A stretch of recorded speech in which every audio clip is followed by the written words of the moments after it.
நம்பிக்கை இல்லைன்னா இந்த உலகத்தில் நாம் நடமாடவே முடியாது. அவநம்பிக்கையோடு இருந்துக்கிட்டு இருந்தால் என்றைக்கும் அவஸ்தை தான். நாம் நம்புறது நடக்குதோ இல்லையோ அது வேறு விஷயம். ஆனால் எதையும் நம்பி தான் நாம் அடி வைக்க வேண்டியிருக்கு. வேறு ஒன்றும் வேணாம், ஒரு லாட்ரி சீட்டு வாங்குகிறோம், அது எங்கே நமக்கு விழப்போகுது அப்படிங்கிற அவநம்பிக்கையோடவா வாங்குகிறோம்? பரிசு நமக்கு தான் அப்படிங்கிற நம்பிக்கை உள்ளூர இருக்கிறதுனால தான் அதை வாங்குகிறோம். இருந்தாலும் முடிவு வேறு மாதிரி ஆகிடுது. அதுக்காக மனசு சோர்ந்து போகிறதில்ல, அடுத்த மாதமும் சீட்டு வாங்குகிறோம். இந்த நம்பிக்கை தான் மனித வாழ்க்கைக்கு ஆதாரம்.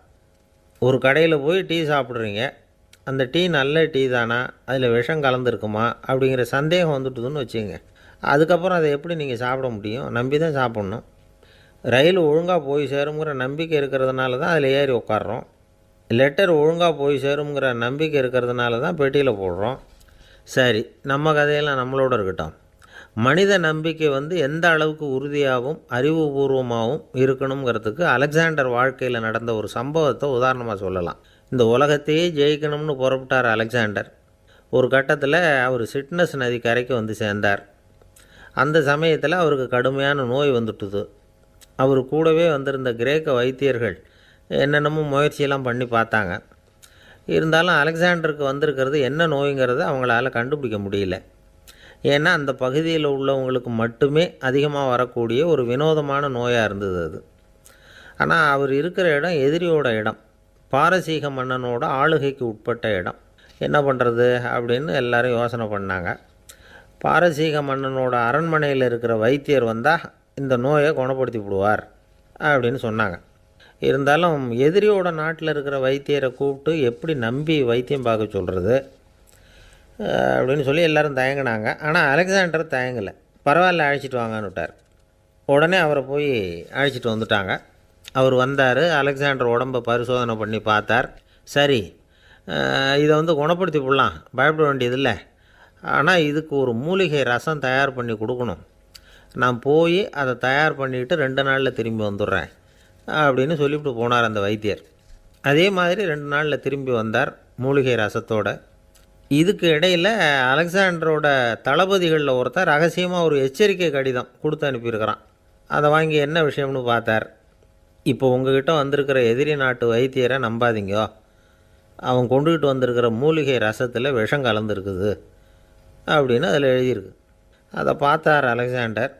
இருந்தாலும் கொஞ்சம் கூட அலட்டிக்கலை. வைத்தியர் கொடுத்த மருந்தை வாங்கி கடகடன்னு குடிச்சுட்டு அதுக்கப்புறம் அந்த கடிதத்தில் இருந்த விஷயத்தை அந்த வைத்தியர்கிட்ட சொன்னார். வைத்தியர் திகைச்சு போயிட்டார். தன் மேலே அலெக்சாண்டர் வச்சுருக்கிற நம்பிக்கையை பார்த்து அவருக்கு ரொம்ப வியப்பு. வைத்தியர் உண்மையிலேயே நல்ல மருந்து தான் கொண்டுகிட்டு கொடுத்துருக்கிறார், அதில் விஷம்லாம் எதுவும் கலக்கலை. அதுக்கப்புறம் அலெக்சாண்டர் அந்த வைத்தியரை பார்த்து சொன்னாராம், நம்பிக்கைங்கிற அச்சாணியை ஆதாரமாக வச்சுக்கிட்டு தான் இந்த உலகம் சுற்றிக்கிட்டு இருக்குது. எனக்கு எதிரியாக இருந்தாலும் பாரசீக மன்னர் ரொம்ப பெரியவர். அப்பேற்பட்ட மன்னருடைய அரண்மனை வைத்தியர் தொழில் நேர்மை இல்லாதவராக இருக்க மாட்டார். அப்படி இருந்தால் அவரை அரண்மனை வைத்தியராக வச்சிருக்கவே மாட்டாங்க அப்படின்னு நம்பினேன். என்னுடைய நம்பிக்கை வீண் போகலை அப்படின்னாராம். இதுதான் மானுட நம்பிக்கைங்கிறது. இந்த காலத்துலேயும் இது மாதிரி இந்த மானுட நம்பிக்கையை ரொம்பவும் சாமர்த்தியமாக கையாளுகிற கெட்டிக்காரங்க சில பேர் இருக்கிறாங்க. இந்த காலத்து குரு, அவருக்கு ஒரு சிஷ்யன். குரு முன்னாடி அந்த சிஷ்யன் ரொம்ப பணிவாக நின்று, குருவே, உங்கள் கையால் விஷத்தை கொடுத்தாலும் அதை வாங்கி மடமடன்னு குடிச்சிருவேன் அப்படின்னா. உன்னுடைய குரு பக்தியை மெச்சினேன் அப்படின்னார் குரு. அதுக்கு அந்த சிஷ்யன், அப்படி இல்லை குருவே, உங்கள்கிட்ட சிஷ்யனாக இருக்கிறத விட உங்கள் கையால் விஷத்தை வாங்கி குடிச்சு விட்றது ரொம்ப நல்லது, அதனால தான் அப்படி சொன்னேன் அப்படின்னா. ஒரு காலத்தில் பிரஷ்யா அப்படின்னு ஒரு தேசம் இருந்தது. இப்போ ஜெர்மனி இருக்குல்ல, இதோட பெரும்பகுதி ஒரு காலத்தில் பிரஷ்யாங்கிற பேரில் இருந்தது. அப்போ அதுக்கு அரசராக இருந்தவர் மகா ஃப்ரெடரிக், அதாவது ஃப்ரெடரிக் தி கிரேட் அப்படின்னு சொல்லுவாங்க. அந்த ராஜாவுக்கு ஒரு சந்தேகம், நாம் பல வகையான வரிகளை விதித்து வசூல் பண்ணுறோம், அப்படி பண்ணி வருமானம் குறைஞ்சிக்கிட்டே போகுதே, இதுக்கு என்ன காரணமாக இருக்கும்? இதுதான் அவருக்கு ஏற்பட்ட சந்தேகம்.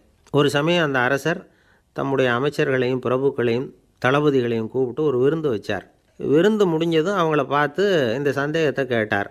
வரிகள் அதிகமாக விதித்து வருமானம் குறையறதுக்கு என்ன காரணம் அப்படின்னு கேட்டார். பல பேருக்கு இதுக்கு சரியாக பதில் சொல்ல தெரியல. அனுபவசாலியான ஒரு தளபதி எழுந்திருச்சார். அரசே, அது எப்படிங்கிறத இப்போ உங்களுக்கு காட்டுறேன்னார். உடனே ஒரு பெரிய பனிக்கட்டி ஒன்றை தன்னுடைய கையில் எடுத்தார். அதை அப்படியும் எப்படியும் திருப்பி பார்த்தார். அப்புறம் அடுத்தவர்கிட்ட கொடுத்தார். அவரும் அதை அப்படியும் இப்படியும் திருப்பி பார்த்துட்டு அடுத்தபடியாக இருந்தவர்கிட்ட கொடுத்தார். இப்படியே இதை ஒவ்வொருத்தராக பார்த்துட்டு ஒவ்வொரு கையாக மாறி கடைசியில் மன்னர் கைக்கு போய் சேர்ந்தது. மன்னர் கைக்கு அந்த பனிக்கட்டி போய் சேர்ந்தப்போ அது கொஞ்சம் கொஞ்சமாக உருகி ஒரு பட்டாணி கடலை சைஸுக்கு ஆகிட்டுது. மன்னர் யோசனை பண்ணார், வரி அதிகமாக போட்டாலும் வந்து சேர்றது குறைவாக இருக்கிறதுக்கு என்ன காரணம் அப்படிங்கிறது அவருக்கு புரிஞ்சு போச்சு. காலம்தான் மாறிட்டு இருக்கே தவிர இந்த கையூட்டு வாங்குகிற பழக்கம் மாறினதாக தெரியல. இன்னொரு ராஜா இருந்தார்.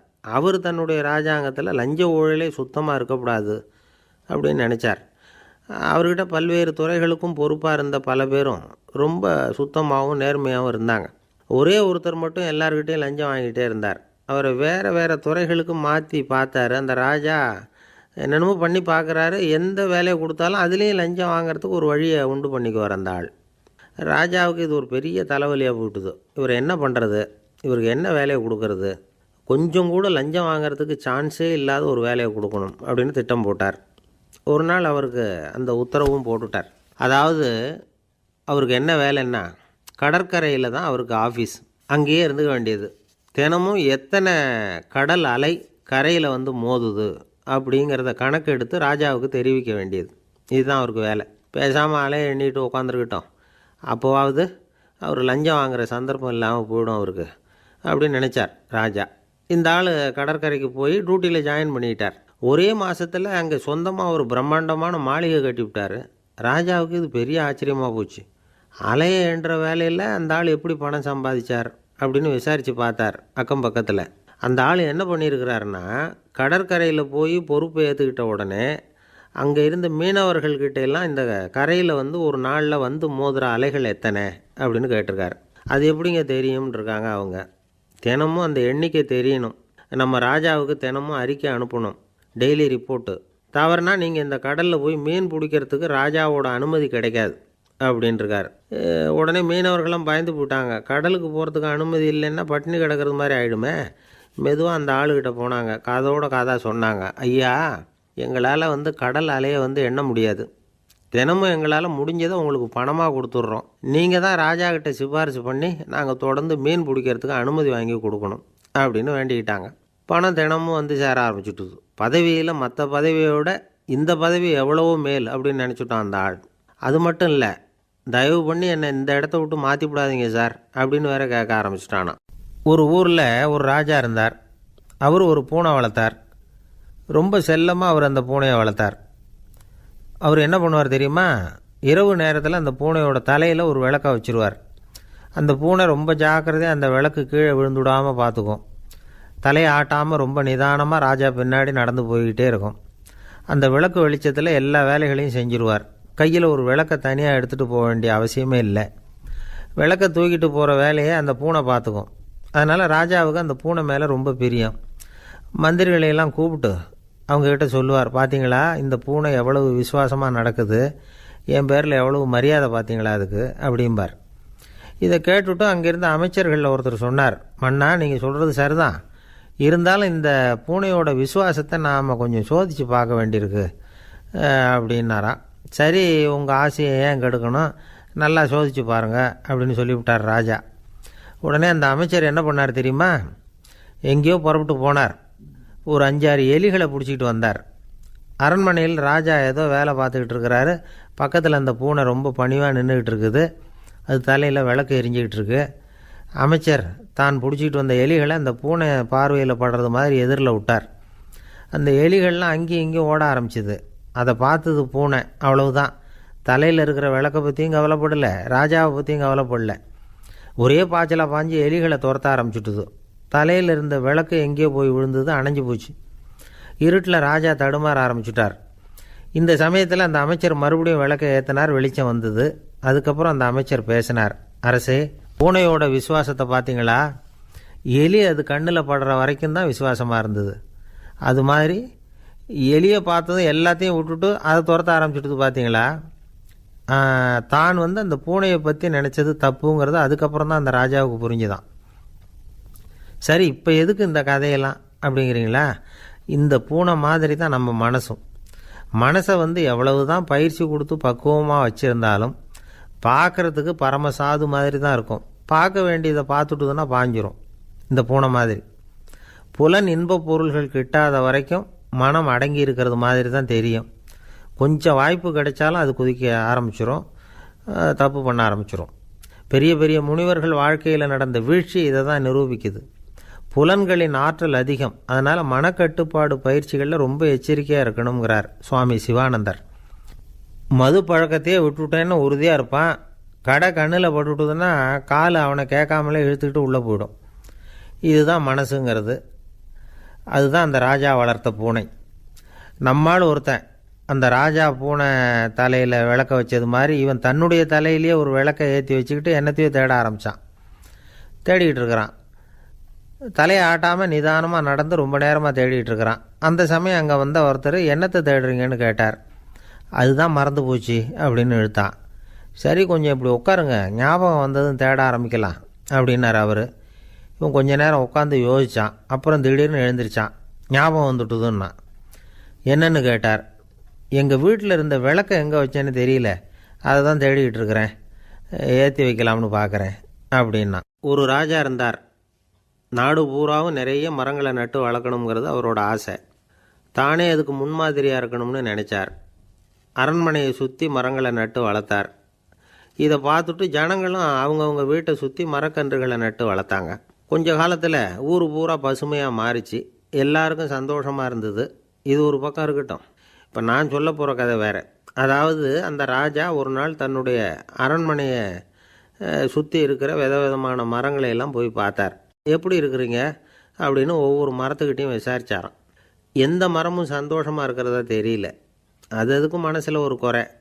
முதல்ல ஆலமரத்துக்கிட்ட போனார். அது சொல்லிச்சு, மண்ணா, நான் நல்லா பெருசாக வளர்ந்துருக்கிறேன், அடர்த்தியாக இருக்கிறேன், கிளையெல்லாம் 4 பக்கமும் நல்லா படர்ந்து தான் இருக்குது, இருந்தாலும் எந்த பிரயோஜனமும் இருக்கிறதா தெரியல எனக்கு. என்னுடைய பழம்லாம் ரொம்ப சின்னதாக இருக்குது, என் கண்ணுக்கு சரியாக புறப்பட மாட்டேங்குது. நான் இருக்கிற சைஸுக்கு என்னுடைய கிளையில் இருக்கிற பழம்லாம் எவ்வளோ பெருசாக இருக்கணும், அது இத்தினூண்டு இருக்கிறது எனக்கு பெரிய அவமானமாக இருக்குது. இப்படி இங்கே நின்றுக்கிட்டு இருக்கிறதே ரொம்ப கூச்சமாக இருக்குது. ஒரு நல்ல புயல் வந்ததுன்னா பேசாமல் சாஞ்சு விடலாமான்னு பார்க்குறேன் அப்படின்னு புலம்புது ஆலமரம். சரி இருக்கட்டும்னு நினச்சிக்கிட்டு ராஜா அடுத்தபடியாக ஒரு அத்தி மரத்துக்கிட்ட போனார். அதுவும் புலம்ப ஆரம்பிச்சுட்டுது. நான் கூட பெரிய மரம் தான், இல்லை இலையெல்லாம் அழகாக தான் இருக்குது, பழம் அழகாக இருக்குது, இருந்தாலும் உள்ள விஷயம் இல்லையே, அத்தி பழத்தை புட்டு பார்த்தா அத்தனையும் சொத்தை அப்படின்னு பழமொழியே உண்டாயிட்டுதே, இப்படி ஒரு கெட்ட பேரோடு நான் இருக்கணுமா அப்படின்னு புலம்புது அது. சரி இது இருக்கட்டும் அப்படின்னு சொல்லி அடுத்தபடியாக வேப்ப மரத்துக்கிட்ட போனார். அது தன்னுடைய வேதனையை வெளியிட்டது. எனக்கு எவ்வளவோ மருத்துவ குணங்கள்லாம் இருக்கிறதா சொல்லிக்கிறாங்க, இருந்தாலும் என்ன பிரயோஜனம், என்னுடைய பழத்தை மனிதர்கள் யாரும் விரும்பி சாப்பிட்றது இல்லையே அப்படின்னுது. ராஜா அடுத்தாப்புல இருந்த ஒரு பனை மரத்துக்கிட்ட போனார். நான் நல்லா உயரமாக தான் வளர்ந்துருக்கிறேன், மற்ற மரங்கள்லாம் என்னை அண்ணாந்து தான் பார்க்கணும், இருந்தாலும் என்கிட்ட நிழலுக்காக யாரும் ஒதுங்கிறது இல்லையே அப்படின்னுது. என்ன இது எல்லா மரமும் இப்படி திருப்தி இல்லாமல் இருந்துக்கிட்டு இருக்குதே அப்படின்னு நினச்சிக்கிட்டே ராஜா அடுத்தபடியாக அங்கே இருந்த ஒரு பைன் மரத்துக்கிட்ட போனார். அழகாக உயரமாக பசுமையாக தான் இருந்தது, ஆனால் பழமோ பூவோ கிடையாது. அதை நினச்சி அது வருத்தப்பட்டுக்கிட்டு இருக்குது. ஓக் மரம் அது ஒன்று நின்றுட்டு இருந்தது. அது என்ன சொல்லிச்சுன்னா, இலையுதிர் காலத்தில் என் மேலே இருக்கிற எல்லா இலைகளும் உதிர்ந்து போடுது, முடி கொட்டின மனிதர்கள் மாதிரி மொட்டையாக நான் நிற்க வேண்டியிருக்குது, என்ன வாழ்க்கை இது அப்படின்னு சொல்லி அழுத்துக்கிட்டது. சரி புளிய மரம் என்ன சொல்லுது பார்ப்போம்னு அதுக்கிட்ட போனால், என்னுடைய நிழலில் யாருமே தங்க மாட்டாங்க, உடம்புக்கு சூடுன்னு ஒதுங்கி போயிடுவாங்க, அடிமரத்தை பார்த்திங்கன்னா பட்டையெல்லாம் உறிஞ்சி பார்க்குறதுக்கே கேவலமாக இருப்பேன் அப்படின்னுது அது. முருங்கை மரம் என்ன சொல்லிச்சு தெரியுமா, என்னுடைய இலை காயெல்லாம் சாப்பிட்றவங்களுக்கு சத்து கொடுக்கறது வாசம்தான், ஆனால் என் உடம்புல சத்தே கிடையாது, கொஞ்சம் வேகமாக காற்று அடிச்சதுன்னா முறிஞ்சி விழுந்துடுறேன், என்ன வாழ்க்கை இது அப்படின்னு சொல்லி அது வருத்தப்பட்டது. ராஜா யோசனை பண்ணார். என்ன இது மரங்கள் பூமியின் வரங்கள்னு சொல்கிறோம், மழை பெய்யறதுக்கு அதுதான் காரணம், பூமி செழிப்பாக இருக்கிறதுக்கும் அதுதான் காரணம், வீடு கட்டுறதுக்கு மரம், நாற்காலி செய்ய உபயோகப்படுத்துறதுக்கும் அதுதான் உபயோகப்படுது, மனுஷனுக்கு வேண்டிய ஆகாரங்களையும் கொடுக்குது, இப்படிலாம் இருந்தும் எல்லா மரமும் நிம்மதி இல்லாமல் இருந்துக்கிட்டு இருக்குதே அப்படின்னு நினச்சார். அப்போது அங்கே இருந்த ஒரு மகிழ மரம் அவர் கண்ணில் பட்டுது. அந்த மரம் மட்டும் கொஞ்சம் நிம்மதியாக மகிழ்ச்சியாக இருக்கிறது மாதிரி தெரிஞ்சுது. உடனே ராஜா அதுக்கிட்ட போனார். உனக்கு மனசில் எதுவும் குறை இல்லையான்னு கேட்டார். இல்லை, நான் சந்தோஷமாக தான் இருக்கேன்னு அந்த மகிழ மரம். அப்படியான்னு ஆச்சரியமாக கேட்டார் ராஜா. ஆமாம் மன்னா, இந்த இடத்துல நீங்கள் ஒரு முருங்கை மரத்தையோ வேப்ப மரத்தையோ கூட நட்டிருக்கலாம். ஆனால் இந்த இடத்துல நடுறதுக்கு என்ன தேர்ந்தெடுத்துருக்குறீங்க, அதுவே எனக்கு பெருமை, அதுவே எனக்கு திருப்தி அப்படின்னு தான் மகிழ மரம். மகிழ மரம் சாதாரணமாக தான் இருக்கும். இளம் மஞ்சள் நிறத்தில் பூக்கள், அது காய்ந்தும் மனம் வீசும். மகிழ மரம் மாதிரி மன திருப்தியோடு வாழறதுக்கு நாம் கற்றுக்கணுமா. நாம் இந்த உலகத்தில் ஒரு நாயாவோ நரியாவோ கூட பிறந்திருக்கலாம், மனுஷனாக பிறந்திருக்கிறோம், அதுவே பெருமை தானே. இந்த நிறைவு தான் மகிழ்ச்சியின் ரகசியம். ஒரு பையன் அப்பா கிட்ட போய், அப்பா நீங்கள் இந்த உலகத்தில் ஒரு மனுஷனாக பிறந்தது என்னோட அதிர்ஷ்டம் நானா. ஏண்டா அப்படி சொல்கிறேன்னு இருக்கார் அப்பா. நீங்கள் ஒரு கரடியாக பிறந்திருந்தா இந்நேரம் நானும் ஒரு கரடி குட்டியாக தானே இருந்திருப்பேன் அப்படின்னு நானா பையன். ஒரு பெரியவர் உட்காந்துருக்கிறார். அவரை சுற்றி அவருடைய தோழர்கள் உட்காந்துருக்கிறாங்க. ஏதோ ஒரு முக்கியமான செய்தியை அவர் அவங்களுக்கு சொல்லிக்கிட்டு இருக்கிறார். அவங்களும் ஆர்வமாக கேட்டுக்கிட்டு இருக்கிறாங்க. இந்த சமயத்தில் யாரோ ஒரு ஆள் வேகமாக அங்கே வர்றார். வர்ற வேகத்திலேயே எனக்கு ஏதாவது உதவி செய்யுங்க அப்படின்னு கேட்டுக்கிட்டே வர்றார். கேட்குறது உதவி, ஆனால் குரல் மிரட்டுறது மாதிரி இருக்குது, அதட்டி கேட்குறது மாதிரி இருக்குது. இதை கேட்டதும் அந்த பெரியவர் ஆத்திரப்படலை, ஆனால் அவரை சுற்றி இருந்தவங்க ஆத்திரப்பட்டாங்க. இதை பெரியவர் கவனித்தார். கொஞ்சம் அமைதியாக இருங்கன்னார். வந்தவரை கூப்பிட்டார். அவருக்கு சில பொருள்களை கொடுத்தார். என்னங்க இப்போ உங்களுக்கு மகிழ்ச்சி தானே அப்படின்னார். ஆ அப்படின்னு அலட்சியமாக அவர் சொல்கிறார். நான் உங்களை நல்ல முறையில் நடத்தினேன்னா அப்படின்னு கேட்குறாரு அவர் மறுபடியும். அதெல்லாம் ஒன்றும் இல்லை அப்படின்னு சொல்லி அவர் சொல்லிகிட்டு இருக்கிறாரு. குரலில் கடுமை குறையில. சுற்றி இருந்தவங்களால் இதை பொறுத்துக்க முடியல. கோபத்தோடு அவரை நோக்கி நெருங்க ஆரம்பித்தாங்க. பெரியவர் அவங்களையெல்லாம் தடுத்து நிறுத்தினார். வந்தவரை வாங்க என்னோட அப்படின்னு சொல்லி அழைச்சிட்டு போனார். வீட்டுக்கு போனார். அங்கே போனதும் இன்னும் சில பொருள்களை எடுத்து அவர்கிட்ட கொடுத்தார். இப்போ திருப்தி தானே, நான் உங்ககிட்ட நல்ல முறையில் நடந்துக்கிட்டேனா அப்படின்னார். அவர் முகம் இப்போ தான் கொஞ்சம் மலர்ந்தது. ரொம்ப நன்றி, இறைவன் உங்கள் குடும்பத்துக்கு எல்லா நன்மைகளையும் செய்வான் அப்படின்னு சொன்னார். இதே வார்த்தைகளை என்னுடைய தோழர்கள்கிட்டே சொல்லிட்டீங்கன்னா அவங்க கோபம் தணிஞ்சிரும், வர முடியுமான்னார். கண்டிப்பாக வர்றேன் அப்படின்னாரு. மறுநாள் காலையில் அந்த இடத்துக்கு வந்தார். அதே மாதிரி சொல்லிவிட்டு அவர் போயிட்டார். தோழர்கள்லாம் ரொம்ப வியப்போடு பெரியவரை பார்த்தாங்க. அந்த பெரியவர் தான் நபிகள் நாயகம். அவர் சொன்னார், ஒருத்தன் ரொம்ப ஆசையாக ஒரு ஒட்டகத்தை வளர்த்துக்கிட்டு வந்தான். ஒரு நாள் அந்த ஒட்டகம் கயத்தை அறுத்துக்கிட்டு ஓடி போயிட்டுது. அக்கம் பக்கத்தில் இருக்கிறவங்கெல்லாம் அந்த ஒட்டகத்தை பிடிக்கிறதுக்கு முயற்சி பண்ணாங்க. அதை துரத்திக்கிட்டு ஓடினாங்க. ஒட்டகம் தாறுமாறாக ஓட ஆரம்பிச்சிது. இந்த சமயத்தில் ஒட்டகத்தை வளர்த்தவன் அங்கே ஓடி வந்தான். நீங்கள் அதை ஒன்றும் செய்ய வேணாம், விட்டுருங்க, அதோட சுபாவம் எனக்கு நல்லா தெரியும், அதை சுலபமாக என்னோடய வழிக்கு கொண்டுட்டு வந்துட முடியும், நான் பார்த்துக்கிறேன், விட்டுருங்கோ அப்படின்னா. எல்லாரும் விலகி போயிட்டாங்க. இவன் என்ன செஞ்சான் தெரியுமா? கொஞ்சம் புல்லை கையில் எடுத்துக்கிட்டு அந்த ஒட்டகத்தை நெருங்கினான். அவ்வளவுதான். அது ஓடி இவன் காலடியில் உட்காந்துக்கிட்டது. செல்லமாக அதை அப்படியே தடவி கொடுத்தான். முதுகில் ஏறி உட்காந்துக்கிட்டான். அது பாட்டுக்கு சாதுவாக நடந்து போகுது. இந்த கதையை நபிகள் நாயகம் தம்முடைய தோழர்களுக்கு சொல்கிறார். ஒட்டகத்தை மட்டும் இல்லை, சில மனிதர்களையும் கூட சில விதத்தில் அணுகி தான் அவர்களை சீர்திருத்த வேண்டியிருக்குது அப்படிங்கிறத அவங்களுக்கு உணர்த்தினார். இது ஒரு அழகான உளவியல் அணுகுமுறை. சில குடும்ப தலைவர்கள் கூட இந்த ஒட்டகம் மாதிரி நடந்துக்கிறது உண்டு, அப்புறம் அடங்கி போகிறதும் உண்டு. ஒரு குடும்ப தலைவர் காலையில் எழுந்திரிச்சதுலேருந்து சத்தம் போட்டு கத்திக்கிட்டு இருப்பார். பக்கத்தில் இருந்தவங்கெல்லாம் ஓடி போய் சமாதானம் பண்ணி பார்த்தாங்க. அவர் ஓயறது மாதிரி தெரியல. கடைசியில் அவர் மனைவி வந்தாங்க. நீங்கள் எல்லாம் விலகி போயிடுங்க, அவர் சுபாவம் எனக்கு தெரியும், நான் பார்த்துக்கிறேன் அப்படின்னாங்க. சரின்னு எல்லோரும் போயிட்டாங்க. சாயந்தரமாக பார்க்குறாங்க, அவர் சத்தம் இல்லாமல் ஒரு மூலையில் உட்காந்துருக்கிறார். ரொம்ப சாதுவா. ஆச்சரியமாக இருந்தது. என்னம்மா பண்ணீங்கன்னு கேட்டாங்க. அது ஒன்றும் இல்லைங்க, ஒரு வேளை சாப்பாட்டை நிறுத்தினேன், பட்னி போட்டேன், அவ்வளவுதான் அப்படின்னாங்க அந்த அம்மா. ஒரு ராஜா ஊரெல்லாம் சுற்றி பார்த்துட்டு வரலாம்னு ஒரு நாள் புறப்பட்டு போனார். ஒரு இடத்துல தறி நெசவு வேலை ரொம்ப மும்முரமாக நடந்துக்கிட்டு இருந்தது. ஒரு பெரியவர் தறியால் நெசவு வேலை செஞ்சுக்கிட்டு இருந்தார். பக்கத்தில் ஒரு அழகான பொண்ணு உட்காந்து நூலை சுற்றிக்கிட்டு இருக்குது. ராஜா அந்த பெரியவரை பார்த்து யார் இந்த பொண்ணுன்னு விசாரித்தார். ராஜா அப்படி கேட்டதும் அவருக்கு ரொம்ப பெருமையாக போயிட்டுது. ஏன்னா உட்காந்துருந்தது அவரோட மகள். அரசே, இது என்னுடைய மகள், இவ வேகமாக நூல் தெரிக்கக்கூடியவள், வைக்கோல் எடுத்து இவ தெரிச்சா கூட அது எல்லாம் பவுனிழையாக வெளியில் வரும் அப்படின்னு ஒரு ராசி இவளுக்கு அப்படின்னு ரொம்ப பெருமையாக ராஜா கிட்ட சொன்னார். ராஜா இதை கேட்டதும் அசந்துட்டார். அப்படியா, இவ்வளவு அழகும் சாமர்த்தியமும் உள்ள இந்த பொண்ணு என்னோட வரட்டுமே, இவளை என் மருமகளாக ஆக்கிக்கிறேன் அப்படின்னார் ராஜா. அந்த பெரியவருக்கு ஒன்றும் புரியல. ஏதோ கொஞ்சம் பெருமையாக சொல்ல போவோ அது இப்படி ஆயிட்டுதே அப்படின்னு கவலைப்பட்டார். இருந்தாலும் ராஜா பேச்ச தட்ட முடியுமா, மகளை அனுப்பி வச்சுட்டார். ராஜா அந்த பொண்ணை அரண்மனைக்கு அழைச்சிட்டு வந்தார். அங்கே ஒரு அறையில் வச்சு பூட்டி விட்டார். அந்த ரூமு நிறைய வைக்கோலை கொண்டாந்து போட்டு அடைச்சாங்க. 3 ராட்டைகள் வேறு வச்சுருந்தாங்க. நாளைக்கு பொழுது விடியறதுக்குள்ளே நீ இந்த வைக்கோலையெல்லாம் தங்க இழைகளாக மாற்றி காட்டணும். நாளைக்கு காலம்புறம் வந்து நான் இந்த அறை கதவை திறப்பேன். உன் தகப்பன் சொன்னது மாதிரி எல்லாம் தங்கமாக மாறி இருக்கணும், இல்லைன்னா நீ உயிர் தப்ப முடியாது அப்படின்னு உத்தரவு போட்டார். பாவம் அந்த பொண்ணு என்ன பண்ணும், பகல் பூரா அழுதுகிட்டே உட்காந்துருக்குது. ராத்திரி பூராவும் தூக்கம் வரல. மறுநாள் அதிகாலை நேரத்தில் யாரோ கதவை தட்டுற சத்தம் கேட்டுது. பயந்துக்கிட்டே கதவை திறக்கிறா. திறந்து பார்த்தா வெளியில் 3 அவலட்சணமான பெண்கள். ஒருத்திக்கு வந்து கால் அகலமாக முறை மாதிரி இருக்குது, இன்னொருத்திக்கு கட்டை விரல் கரண்டி மாதிரி பெருசாக இருக்குது, 3ஆவது பொண்ணுக்கு உதடு தடித்து ரப்பர் மாதிரி தொங்கிக்கிட்டு இருக்கு. யார் நீங்கள், உங்களுக்கு என்ன வேணும் அப்படின்னு கேட்குது இந்த பொண்ணு. நாங்கள் உங்களுக்கு உதவி செய்கிறதுக்கு தான் வந்திருக்கிறோம் அப்படின்னு சொல்லி உள்ளே வந்தாங்க. உட்காந்தாங்க. கொஞ்ச நேரத்துக்குள்ளே உள்ளே இருந்த வைக்கோலையெல்லாம் தங்க இழைகளாக மாற்றி கொடுத்துட்டு போயிட்டாங்க. காலையில் ராஜா வந்தார், பார்த்தார். ஆகா பேஷுனார். இன்னும் கொஞ்சம் வைக்கோலை கொண்டாந்து அந்த ரூமில் போட சொன்னார். இந்த வைக்கோலையும் இன்றைக்கி தங்கமாக மாற்றிவிடு, நாளைக்கு மறுநாள் உனக்கும் இளவரசனுக்கும் கல்யாணம்னு சொல்லிவிட்டார். இன்றைக்கி ராத்திரி அந்த 3 பொண்ணுங்களும் வந்தாங்க. வைக்கோலை பொண்ணு இழைகளாக மாற்றினாங்க, புறப்பட்டாங்க. இந்த பொண்ணு அவங்க காலில் விழுந்து வணங்கினா. என் உசுரை காப்பாற்றினீங்க, உங்களுக்கு நான் என்ன கைமாறு செய்ய போகிறேன் அப்படின்னா. பயப்படாத, நீ விரும்பினா எங்களுக்கு ஒரு உதவி செய்யலாம். உன்னுடைய கல்யாணத்துக்கு நாங்கள் 3 பேரும் வரோம். நீ எங்களை வந்து வரவேற்று ராஜாக்கிட்டேயும் இளவரசர்கிட்டையும் நாங்கள் வந்து உன்னோட பெரியப்பா பொண்ணுங்கன்னு சொல்லி அறிமுகப்படுத்தி வை, நாங்கள் விருந்து சாப்பிட்டுட்டு போயிடுறோம் அப்படின்னாங்க.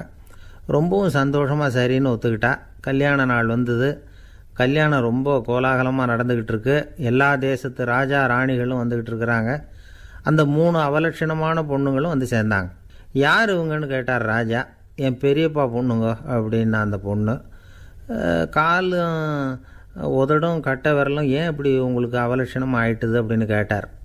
அதுக்கு அந்த பொண்ணுங்க பதில் சொன்னாங்க. என்ன செய்கிறது, ஓயாமல் வைக்கோலை நூற்று ஒருத்தியோட கட்டை விரல் அப்படி கரண்டி மாதிரி ஆயிட்டுது, நாக்கில் தொட்டு தொட்டு திரிச்சதுனால ஒருத்தியோட உதடு அப்படி ஆயிட்டுது, காலால் கட்டையை அழுத்தி அழுத்தி தறி போட்டதுனால இன்னொருத்தையோட கால் அப்படி ஆயிட்டுது. உங்கள் மருமகளாக வந்திருக்கிற இந்த பொண்ணு அந்த 3ஐயுமே செய்ய தெரிஞ்சவ தான். என்ன ஆக போதும் இன்னும் கொஞ்ச நாளில் அப்படின்னாங்க. அவ்வளவுதான். ராஜா பயந்துட்டார். அம்மா, இன்னையிலேருந்து நீ இளவரசனின் மனைவி. நீ எப்பவும் அழகாக இருக்கணும், அதனால் நீ இனிமேல் வைக்கோலை திரிக்கவே கூடாது அப்படின்னு உத்தரவு போட்டார். அவளை இக்கட்டான சூழ்நிலையிலேருந்து காப்பாற்றின அந்த 3 பொண்ணுங்களும் சந்தோஷமாக திரும்பி போயிட்டாங்களாம். சுவாமி சின்மயானந்தர் இந்த கதையை சொல்லியிருக்கிறார். தன்னலம் மறந்து சுயலாபத்தை வந்து தியாகம் செய்கிறது வைக்கோல்லேருந்து தங்க இழையை நூக்கிறது மாதிரி அப்படிங்கிறார் அவர்.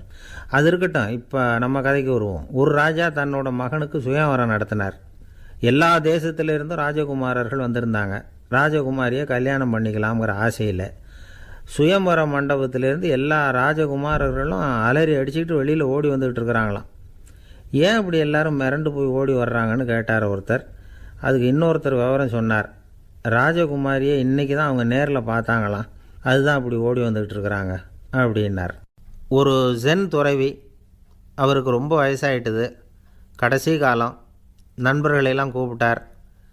நண்பர்களே, நான் வந்து வித்தியாசமான முறையில் சாகணும்னு ஆசைப்படுறேன், அதுக்கு ஏதாவது யோசனை சொல்லுங்களேன் அப்படின்னு கேட்டாராம். நண்பர்கள் சிரித்தாங்க.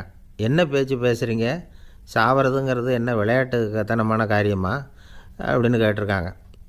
அந்த துறவி கொஞ்ச நேரம் யோசனை பண்ணார். அப்புறம் கேட்டாராம், இது வரைக்கும் யாராவது நடந்துக்கிட்டே இறந்துருக்குறாங்களா அப்படின்னாராம். எல்லாரும் இல்லைன்னாங்களாம். ஒருத்தர் மட்டும் சொல்லியிருக்கார். அப்படியும் ஒருத்தர் இறந்துருக்கிறதாக ஒரு கதையில் படிச்சிருக்கிறேன், ஒரு ஞானியால் தான் அப்படியெல்லாம் செய்ய முடியும் அப்படின்னு அவர் சொன்னாராம். சரி, அப்படின்னா அந்த முறை நமக்கு வேணாம், நின்றுக்கிட்டே யாராவது உயிரை விட்டுருக்காங்களா அப்படின்னு விசாரித்தாராம். அப்படியும் ஒருத்தர் இறந்துருக்கிறார் அப்படின்னாங்களாம். மறுபடியும் அந்த துறவி யோசனை பண்ணியிருக்கிறார். ஏதாவது வித்தியாசமான முறையில் நாம் வந்து போகணும் அப்படிங்கிறது அவருடைய விருப்பம். மனிதன் எப்படி வாழ்கிறானோ அப்படி இறப்பது தான் நல்லது. சரி, யாராவது தலைகீழாக வந்து யோகம் செய்யும் நிலையில் இறந்துருக்குறாங்களா அப்படின்னு விசாரித்தாராம். நண்பர்கள் சிரித்தாங்க. தலைகீழாக நின்னபடி இறந்ததாக நாங்கள் கேள்விப்பட்டதே இல்லை, அது முடியாத காரியம் அப்படின்ட்டுருக்காங்க.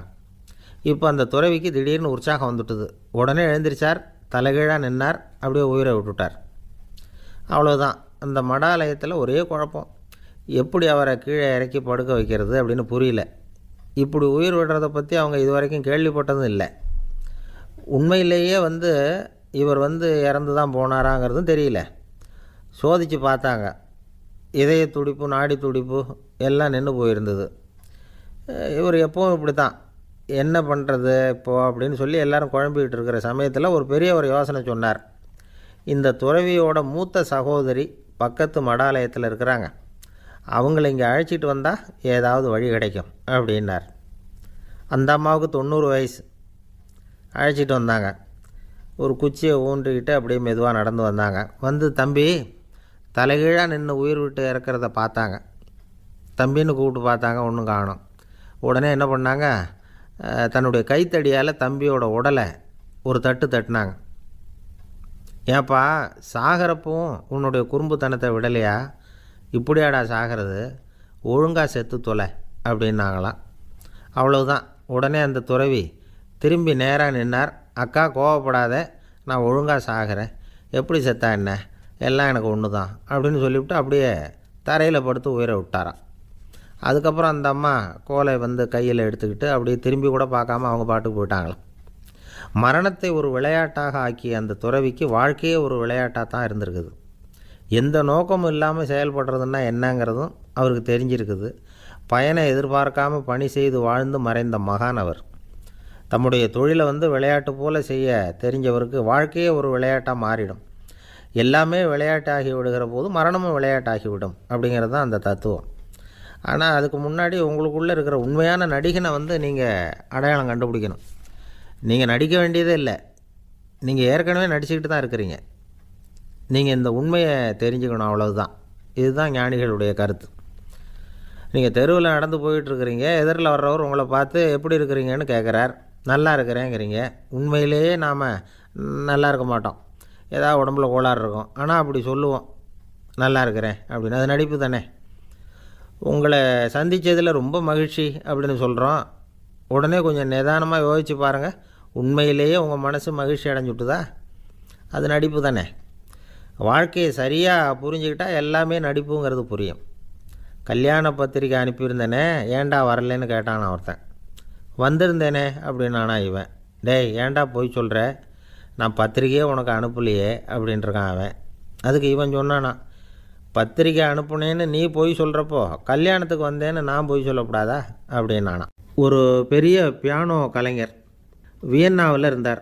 ரொம்ப புகழ்பெற்ற இசை கலைஞர் அவர். இங்கிலாந்து மகாராணி விக்டோரியா அவருடைய சங்கீதத்தை கேட்கணும்னு ஆசைப்பட்டாங்க. அவரை அரண்மனைக்கு கூப்பிட்டாங்களாம். பியானோ வாசிக்க சொல்லி கேட்டாங்களாம். இவரும் ரொம்ப பிரமாதமாக வாசித்து காட்டியிருக்கார். உடனே பாராட்டி பரிசுகள்லாம் கொடுத்து அனுப்புனாங்களாம். அந்த இசையை கேட்குறதுல அரசிக்கு ரொம்பவும் ஆர்வம் உண்டு. அதனால் அதுக்கப்புறமும் அந்த கலைஞர் அடிக்கடி அரண்மனைக்கு வர வேண்டிய அவசியம் ஏற்பட்டது. ஏன்னா அரசி கூப்பிட ஆரம்பித்தாங்க. இவர் போகணும், அங்கே இசை நிகழ்ச்சி நடத்தணும். இவர் அங்கே பாடி வாசிக்கிறது உண்டு. ஒரு தடவை வந்து மகாராணி அவரை பார்த்து, உங்கள் நாட்டு தேசிய கீதம் பாடுங்களேன் அப்படின்னு கேட்டாங்களாம். உடனே அவர் தன்னுடைய நாடான ஆஸ்திரியாவின் தேசிய கீதத்தை பாடியிருக்கிறார். அவர் பாட ஆரம்பித்த உடனே மகாராணி எழுந்திரிச்சு நின்னாங்களாம். அதுக்கு மரியாதை செலுத்துகிற நோக்கத்தோடு பாட்டு முடிகிற வரைக்கும் அப்படியே நின்றுக்கிட்டு இருந்தாங்களாம். இதுதான் அந்த அரசியினுடைய பெருந்தன்மை. அதாவது நாட்டுப்பற்றுங்கிறது அந்த அளவுக்கு அப்படி இருக்கணும். இப்படி ஒரு அரசியே நம்ம நாட்டு தேசிய கீதத்துக்கு எழுந்திரிச்சு நின்று மரியாதை செலுத்துகிறாங்க அப்படிங்கிறத புரிஞ்சிக்கும் பொழுது அந்த முதிய கலைஞரின் மகிழ்ச்சிக்கு அளவே இல்லையாம். அதுக்கப்புறம் அந்த பியானோ கலைஞர் ஒரு நாள் தன்னுடைய நண்பர் ஒருத்தர்கிட்ட பேசிக்கிட்டு இருந்தாராம். அப்போ சொன்னாராம், மகாராணியார் வந்து எனக்கு எவ்வளவோ பரிசுகள்லாம் கொடுத்துருக்குறாங்க. ஒரு தடவை எனக்கு வைரக்கல் பதித்த அணி ஒன்றை கூட பரிசாக கொடுத்தாங்க. ஆனால் அதை விட உயர்ந்த விலை மதிக்க முடியாத அணி என்ன தெரியுமா? நான் என்னுடைய நாட்டு தேசிய கீதத்தை நான் பாடுறப்போ அவங்க எழுந்திரிச்சு நின்று மரியாதை செலுத்தினாங்களே, அதுதான் எனக்கு கிடைச்ச மிகப்பெரிய பரிசு அப்படின்னாராம். எனக்கு தெரிஞ்ச சங்கீத வித்வான் ஒருத்தர் இருக்கார். சமீபத்தில் ஒரு நாள் அவரை பார்த்தேன். எப்படி போயிட்டுருக்கு உங்கள் தொழில் அப்படின்னு கேட்டேன். ரொம்பவும் வித்தியாசமாக போயிட்டுருக்குங்க அப்படின்னார். என்ன சொல்கிறீங்க அப்படின்னேன். முன்னாடியெல்லாம் நான் பாடினா எதிரில் இருக்கிறவங்க தான் எழுந்திரிச்சு போயிட்டு இருந்தாங்க. இப்போ எப்படின்னா நான் பாட ஆரம்பிச்சுட்டா உடனே பக்கவாத்தியக்காரனே எழுந்திரிச்சு போயிடுறான் அப்படின்னார் ரொம்ப வேதனையோட. அந்த ஆள் என்னை கண்ணா புண்ணான்னு திட்டிவிட்டான் சார். அதை நினச்சா எனக்கு ரொம்ப வருத்தமாக இருக்குது அப்படின்னு சொல்லி கவலைப்பட்டார் ஒருத்தர். இதில் கவலைப்படுறதுக்கு என்ன இருக்குது அப்படின்னார் ஒரு பெரியவர். அவர் ஒரு மகான். என்ன சார் இப்படி சொல்கிறீங்க, ஒருத்தர் நம்ம பார்த்து திட்டுனா வருத்தமாக இருக்காதா அப்படின்னார். அது எப்படி வருத்தமாக இருக்கும், திட்டுறதுங்கிறது என்ன, அது வெறும் சத்தம் தானே அப்படின்னார் அந்த பெரியவர். நம்ம ஆளுக்கு தலையை பிச்சுக்கலாம் போல் இருந்தது. இருக்காது அப்படின்னா நமக்கே அப்படி தானே தோணுது. அந்த பெரியவர் சொல்கிறது ரொம்ப பெரிய விஷயம். அதை நாம் புரிஞ்சிக்க முயற்சி பண்ணலாம்னா நடைமுறை வாழ்க்கைக்கு அது ஒத்து வர்றது மாதிரி தெரிய மாட்டேங்குது. இருந்தாலும் அந்த பெரியவர் அதுக்கு என்ன தான் விளக்கம் கொடுக்குறாருன்னு பார்ப்போமே. ஒரு ரயில் போயிட்டுருக்கு, அதில் ஒரு சாது போயிட்டுருக்கார். அந்த ரயில் அவர் ஹரித்வாரம் போயிட்டுருக்கார். அவர் ரயிலில் ஏகப்பட்ட கூட்டம். நம்ம ஊர் ரயில் கேட்கவா வேணும், டிக்கெட் வாங்கிட்டு கொஞ்சம் பேர், வாங்காத கொஞ்சம் பேர். அது என்னத்துக்கு அனாவசியமாக டிக்கெட் அப்படிங்கிற நினப்பில் பாதி பேர். இந்த கூட்டத்துக்கு மத்தியில் அந்த சாதுவும் போயிட்டுருக்கிறார். உட்கார்றதுக்காக இருந்த இடத்துல ஒரு ஆள் படுத்துருக்கிறான். கொஞ்சம் முரட்டு ஆசாமி. அவன் கால் பக்கத்தில் கொஞ்சோண்டு இடம் பாக்கி இருந்தது. அந்த இடத்துல இந்த சாது உட்காந்துருந்தார். மெதுவாக உட்காந்துக்கிட்டார் போய். ஆனால் அந்த ஆள் ராத்திரி பூரா இவரை காலால் உதச்சிக்கிட்டே இருக்கிறான். அது இவருக்கு ரொம்ப அவமானமாக பட்டுது. அதனால் துக்கம் ஏற்பட்டுது. இருந்தாலும் அதை ஒரு மாதிரியாக சகிச்சுக்கிட்டே இவர் வந்து சேர்ந்தார். பொழுது விடிஞ்சுது. அந்த சாது ஹரித்வார் வந்து சேர்ந்தார். அங்கே ஒரு பெரிய ஞானியை சந்தித்தார். ராத்திரி ரயிலில் அந்த ஆள் உதைச்சதையும் அதனால் தனக்கு ஏற்பட்ட துக்கத்தையும் இந்த சாது அந்த ஞானிகிட்ட சொன்னார். சொல்லிவிட்டு, ஏன் சுவாமி, எனக்கு துக்கம் ஏற்பட்டதே அது தப்பா அப்படின்னு கேட்டார். தவறு தான்னார் அந்த ஞானி. உனக்கு இன்னமும் தேக அபிமானம் போகலைங்கிறது தான் அது காட்டுது. அஷ்டாவக்கிரர் என்ன சொல்கிறார் தெரியுமா? உண்மையான ஞானி யாராவது தன்னை வந்தனை செய்தால் அதற்காக சந்தோஷப்பட மாட்டார், யாராவது நிந்தனை செய்தால் அதற்காக வருத்தப்பட மாட்டார் அப்படின்னு சொல்கிறார். நிந்தனைங்கிறது ஒரு ஒலி தான். தேகாபிமானம் இருக்கிற வரைக்கும் இந்த ஒலி நம்மளை வேதனைப்படுத்தும். நான் தேகம் இல்லை, ஆத்மா அப்படிங்கிற நினைவு இருந்தால் இந்த ஒலி நம்மளை பாதிக்காது. மனு என்ன சொல்கிறார் தெரியுமா? ஒரு சாதகன் பாராட்டுதலை விஷம்னு நினச்சி பயப்படணும், அவமானத்தை அமிர்தம்னு நினச்சி சந்தோஷப்படணுங்கிறார். அவமானப்பட்டால் கவலைப்படாமல் எப்படி இருக்க முடியும் அப்படின்னு தான் நமக்கு தோணும். அதனால தான் நம்மளில் யாரும் இதுக்கு உதாரணமாக யாரையும் காட்ட முடியல. புத்தரையும் கபீரையும் உதாரணமாக காட்டுறாங்க. அவங்களுக்கெல்லாம் அவமானம் ஏற்பட்டப்போ கவலையே படலையாம். புத்தரை அவமானப்படுத்தணுங்கிறதுக்காக கௌசாம்பி ராணி ஒரு இளம் பெண்ணை கொலை பண்ணி சடலத்தை புத்தர் குடிசைக்கு முன்னாடி போட சொன்னார். போட்டாங்க.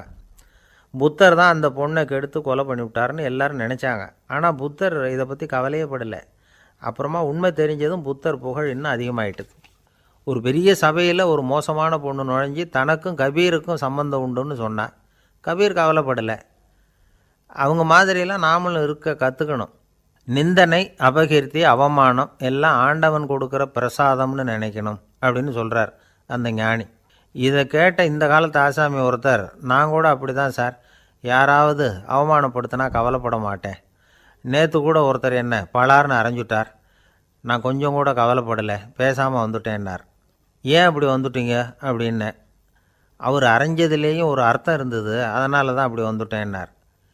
ஏன் அரைஞ்சாருன்னு கேட்டேன். 10 வருஷத்துக்கு முன்னாடி 15 ரூபா அவர்கிட்ட கடன் வாங்கினேன், அதை கேட்டு கேட்டு பார்த்துட்டு கடைசியாக தான் அரைஞ்சார் அப்படின்னார். ஆண்டவனுடைய பிரசாதம் இவருக்கு அடிக்கடி கிடைக்கும் போல இருக்குது.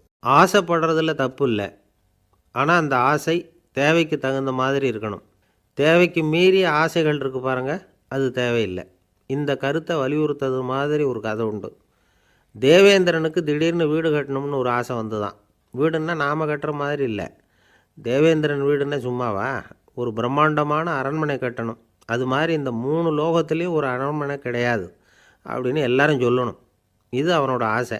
உடனே தேவ தச்சரான விஸ்வகர்மாவை கூப்பிட்டான், உத்தரவு போட்டான். விஸ்வகர்மா தன்னுடைய உதவியாளர்களை எல்லாம் கூப்பிட்டு ஒன்றா சேர்த்துக்கிட்டார்.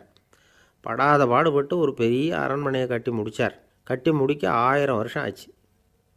தேவேந்திரன் வந்து பார்க்குறான். அவனுக்கு திருப்தி ஏற்படலை. என்னுடைய அந்தஸ்துக்கு இது ரொம்ப சாதாரணமான கட்டிடம், இதை விட இன்னும் பெருசாக கட்டு அப்படின்னா. தேவ தச்சர் திணறி போயிட்டார். அவரால் அதுக்கு மேலே எதுவும் செய்ய முடியல. என்ன பண்ணுறதுன்னு யோசனை பண்ணார். நேராக நாரதர் காலில் போய் விழுந்தார். நீங்கள் தான் என்னை இந்த பிரச்சனையிலேருந்து காப்பாற்றணும்னார். நாரதர் யோசனை பண்ணார். சரி, கவலைப்படாதேன்னார். நேராக இந்திரன்கிட்ட போனார். இந்திரன் வந்து நாரதரை பார்த்த உடனே வாங்கன்னு கூட்டிகிட்டு போய் அரண்மனையை காட்டினான். இது மாதிரி ஒரு அரண்மனையை நீங்கள் வேறு எங்கேயாவது பார்த்துருக்குறீங்களா அப்படின்னு ரொம்ப பெருமையாக கேட்டான். நான் பார்த்ததில்லை, ஆனால் என்னை விட வயசில் மூத்தவர் மகரிஷி லோமேசர், அவர் ஒரு வேளை பார்த்துருக்கிறாரோ என்னமோ அப்படின்னார். உடனே அவரை மனசில் நினச்சி தியானம் பண்ணினார். அடுத்த கணம் லோமேசர் அங்கே வந்தார். இடையில் ஒரு சின்ன துண்டு, கையில் ஒரு கமண்டலம், தலையில் ஒரு பாய், அவ்வளவுதான் அவர்கிட்ட இருந்தது. எதுக்காக தலையில் எந்த பாய் அப்படின்னு கேட்டான் இந்திரன். என்ன மாதிரி அற்ப ஆயுள் உள்ள ஒரு ஜீவன் தனியாக வீடு கட்டிக்கிட்டு திண்டாடணுமா? இந்த பாய் தான் ஒரு வீடு மாதிரி எனக்கு நிழல் கொடுக்குது அப்படின்னார் அவர். என்னது, உங்களுக்கு வந்து அவ்வளவு கொஞ்சமான ஆயுளா அப்படின்னு ஆச்சரியத்தோடு கேட்டான் இந்திரன். ஆமாம், இதை பாரு, என்னுடைய மார்பில் ஒரு பொற்காசு அளவுக்கு ரோமம் உதிர்ந்துட்டுது. எப்போ என் உடம்புல உள்ள எல்லா ரோமமும் உதிர்ந்துருமோ அப்போ என்னுடைய ஆயுள் முடியும் அப்படின்னார். எப்போ அந்த ரோமங்கள் பூரா உதிரும்னு கேட்டான் இவன். ஒரு பிரம்மா மறைஞ்சதும் ஒரு ரோமம் உதிரும்.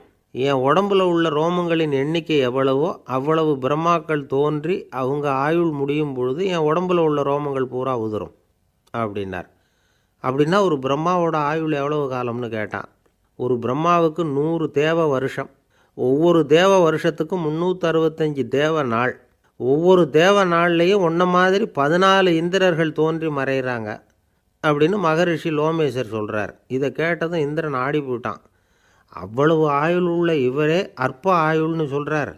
நான் என்னுடைய ஆயுளை பெருசாக நினச்சிக்கிட்டு பிரம்மாண்டமான அரண்மனை கட்டணும்னு ஆசைப்படுறேனே அப்படின்னு நினச்சான்.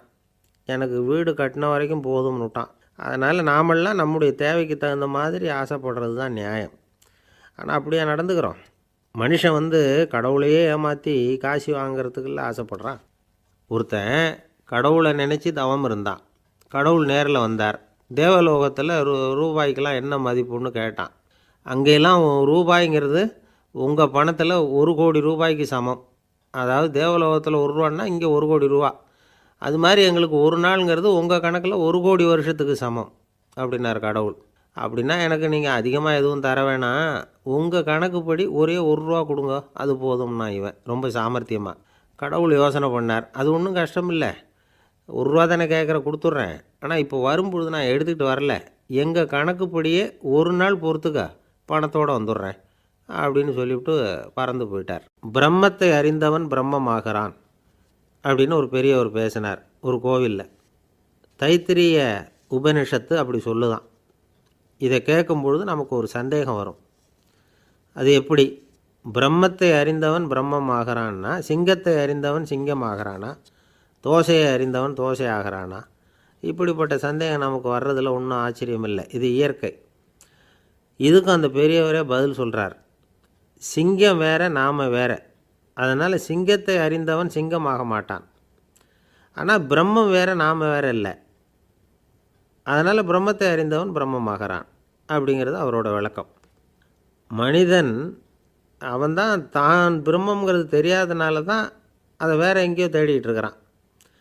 கடைசியில் அது தான் தாங்கிறது புரிஞ்சுக்கிற பொழுது அவன் பிரம்மம் ஆகிடுறான்.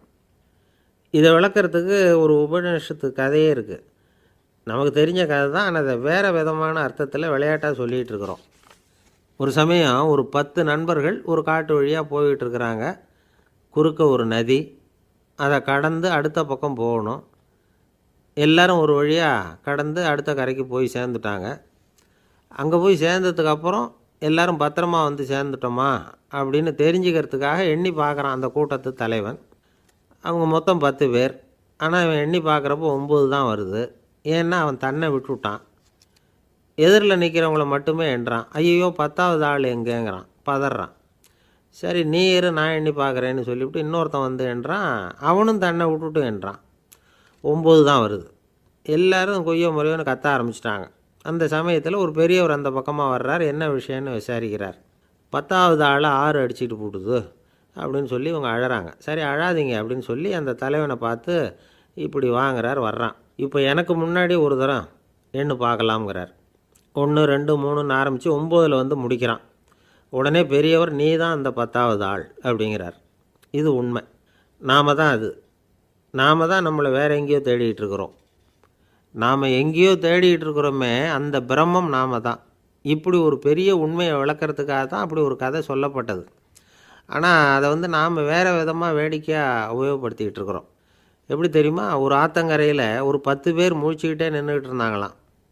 அந்த பக்கமாக வந்த ஒருத்தன் ஏன் இப்படி முழிச்சுக்கிட்டு நிற்கிறீங்கன்னு கேட்டிருக்கிறான். எங்களுக்கு நீச்சல் தெரியாது, நாங்கள்லாம் அடுத்த கரைக்கு போய் சேரணும் அப்படின்னாங்களாம். சரி நான் கொண்டுட்டு போய் விட்றேன். எல்லாரும் அக்கறைக்கு போய் சேர்ந்த உடனே ஆளுக்கு ₹1 வீதமாக மொத்தம் ₹10 எனக்கு கொடுக்கணும் அப்படின்ட்டுருக்கான் இவன். சரின்னு ஒத்துக்கிட்டாங்க. இவன் ஒவ்வொருத்தராக கையை பிடிச்சி மெதுவாக ஆற்றுல இறக்கி அழைச்சிட்டு போயிட்டான். 9 பேரை கரை சேர்த்துட்டான். 10வது ஆள் பாதி ஆற்றுல போயிட்டுருக்கிறப்போ திடீர்னு வெள்ளம் வந்துட்டுது. புடி நழுவி போச்சு. கையை விட்டுட்டான். வெள்ளம் அடிச்சிட்டு போட்டுது. அழைச்சிட்டு வந்தவன் நீச்சல் அடித்து தட்டு தடுமாறி கரைக்கு வந்து சேர்ந்துட்டான். கரையில் இருந்தவங்களுக்கு இந்த விஷயம் தெரியாது. இருந்தாலும் இவன் உடம்பு பூரா நனைஞ்சி கொஞ்சம் அதிகமாக மூச்சு வாங்க நின்றுக்கிட்டு இருந்தானா, ஏங்க ஏன் இப்படி மூச்சு வாங்குது, என்ன விஷயம் அப்படின்னு கேட்டாங்களாம். அதுக்கு இவன் கொஞ்சமாக அலட்டிக்காமல் சொன்னானா, வேறு ஒன்றும் இல்லை, நீங்கள் கொடுக்க வேண்டிய ₹10ல் ₹1 குறைஞ்சி போச்சு அவ்வளவுதான் அப்படின்னானா. அமெரிக்க ஜனாதிபதி ஆப்ரஹாம் லிங்கன் ஒரு நாள் தன்னோட கோச்சு வண்டியில் தலைநகரான வாஷிங்டனுக்கு போயிட்டுருக்கிறார். கோச்சு வண்டி ஒரு சாலையில் போயிட்டுருக்கு. அந்த சாலைக்கு ஒரு பக்கத்தில் பயங்கரமான சதுப்பு நிலம். சதுப்பு நிலம்னா அது புதைகுழி, புதை மணல்ங்கிறோம்ல, அது மாதிரி. அந்த சதுப்பு நிலத்தில் யாராவது மாட்டிக்கிட்டால் அவ்வளோதான், ஆளை கொஞ்சம் கொஞ்சமாக உள்ளே அமுக்கிவிடும். தப்பிச்சு கரையிறது கஷ்டம். அப்படிப்பட்ட நிலம் அது. ஆப்ரஹாம் லிங்கன் ஏதோ ஒரு முக்கியமான அரசாங்க வேலையாக போயிட்டு திரும்பி வந்துக்கிட்டு இருக்கிறார். அதனால் அந்த சமயத்தில் அவர் விலை உசந்த ஆடைகளை அணிஞ்சிருக்கிறார். அப்படி அவர் அந்த கோச்சு வண்டியில் வந்துக்கிட்டு இருக்கிறாரு. அந்த சமயத்தில் ஒரு காட்சி அவர் கண்ணில் பட்டுட்டுது. என்ன தெரியுமா? ரோட்டுக்கு பக்கத்தில் இருந்த சதுப்பு நிலத்தில் ஒரு இளம் பன்றி குட்டி சிக்கிக்கிட்டு தவிச்சிக்கிட்டு இருக்குது. பரிதாபமாக கத்திக்கிட்டு இருக்குது. அதை பார்த்தார் லிங்கன். அவருக்கு என்ன மாதிரி ஆயிட்டுது. உடனே வண்டியை நிறுத்த சொன்னார். கீழே இறங்கினார். தன்னோட விலை உசந்த ஆடைகளை பற்றி லட்சியம் பண்ணவே இல்லை. தனக்கே ஆபத்து வரலாம்ங்கிறத பற்றியும் கவலைப்படலை. தான் ஒரு குடியரசுத் தலைவருங்கிறத பற்றியும் அவர் நினச்சி பார்க்கல. நேராக அந்த சதுப்பு நிலம் பக்கமாக போனார். அந்த சேத்துல இறங்கி பன்றிக்குட்டியை காப்பாற்றி கரைக்கு கொண்டுட்டு வந்து சேர்த்துட்டார். அதுக்கப்புறம் நிம்மதியாக கோச்சு வண்டியில் ஏறி வெள்ள மாளிகைக்கு வந்து சேர்ந்தார். ட்ரெஸ்ஸு உடம்பு பூரா சேறு சகதி. பார்க்குறவங்களுக்கெல்லாம் ஆச்சரியமாக போச்சு. அவங்களுக்கு ஒன்றும் புரியல. இவர் நேராக ட்ரெஸ்ஸு மாற்றிக்கிறதுக்காக போனார். கோச்சு வண்டி ஓட்டிகிட்டு வந்தவங்கிட்ட போய் எல்லோரும் கேட்டாங்க என்ன ஆச்சு அப்படின்னு. அவர் வர்ற வழியில் நடந்த விவரத்தை சொன்னார். ஆப்ரஹாம் லிங்கனுடைய இந்த இறக்க குணத்தை எல்லாரும் பாராட்டினாங்களாம், புகழ்ந்தாங்களாம். ஆனால் இதுக்கு லிங்கன் என்ன பதில் சொன்னார் தெரியுமா? தயவு பண்ணி இந்த புகழ்ச்சியான பேச்சையெல்லாம் ஒதுக்குங்க, அதெல்லாம் வேணாம். அந்த சின்ன பிராணி சகதியில் மாட்டிக்கிட்டு துடிச்சிக்கிட்டு இருந்தது, அதை பார்த்தேன். உடனே என்னுடைய இதயத்தில் ஒரு முள் தைச்சது மாதிரி ஒரு உணர்வு. அந்த முள்ளை பிடுங்கி எறிஞ்சேன், அவ்வளவுதான். உண்மையில் அந்த பிராணிக்கு நான் வந்து உதவினேங்கிறத விட எனக்கு ஏற்பட்ட இன்னலை போக்கிட்டேன் அப்படிங்கிறது தான் உண்மை. அதுதான் பொருத்தம். அப்படி இருக்கிறப்போ இதில் புகழறதுக்கு என்ன இருக்குது அப்படின்னாராம் ஆப்ரஹாம் லிங்கன். எவ்வளவு யதார்த்தமான வார்த்தைகள் பாருங்கள். இந்த காலத்தில் நம்மளையும் பல பேர் அப்படி உண்டு. நீச்சல் தெரியாத ஒரு ஆள் தண்ணியில் இறங்கிட்டான். தண்ணி ஆழங்கிறது அப்புறமா தான் தெரிஞ்சுது. தத்தளிக்க ஆரம்பிச்சுட்டான். வாழ்னு கத்துறான். கரையில் நின்றுக்கிட்டு இருந்த ஒருத்தர் இதை பார்த்தார். உடனே அவருக்கு இதயத்தில் முள் தைச்சது மாதிரி ஒரு உணர்வு. உடனே குபீர்னு தண்ணியில் பாய்ஞ்சார். அவரை காப்பாற்றி கரைக்கு கொண்டுட்டு வந்து சேர்த்தார். இதை பார்த்துக்கிட்டு இருந்த இன்னொருத்தர் காப்பாற்றின அந்த ஆளை பாராட்டி புகழ்ந்தார். என்ன புகழாதீங்க சார் அப்படின்னார் அவர். ஏன்னு கேட்டார் இவர். நான் அந்த ஆளை ஏன் காப்பாற்றினேன் தெரியுமா? அவன் நேற்றுக்கு என்கிட்ட ₹300 கடன் வாங்கியிருக்கிறான்.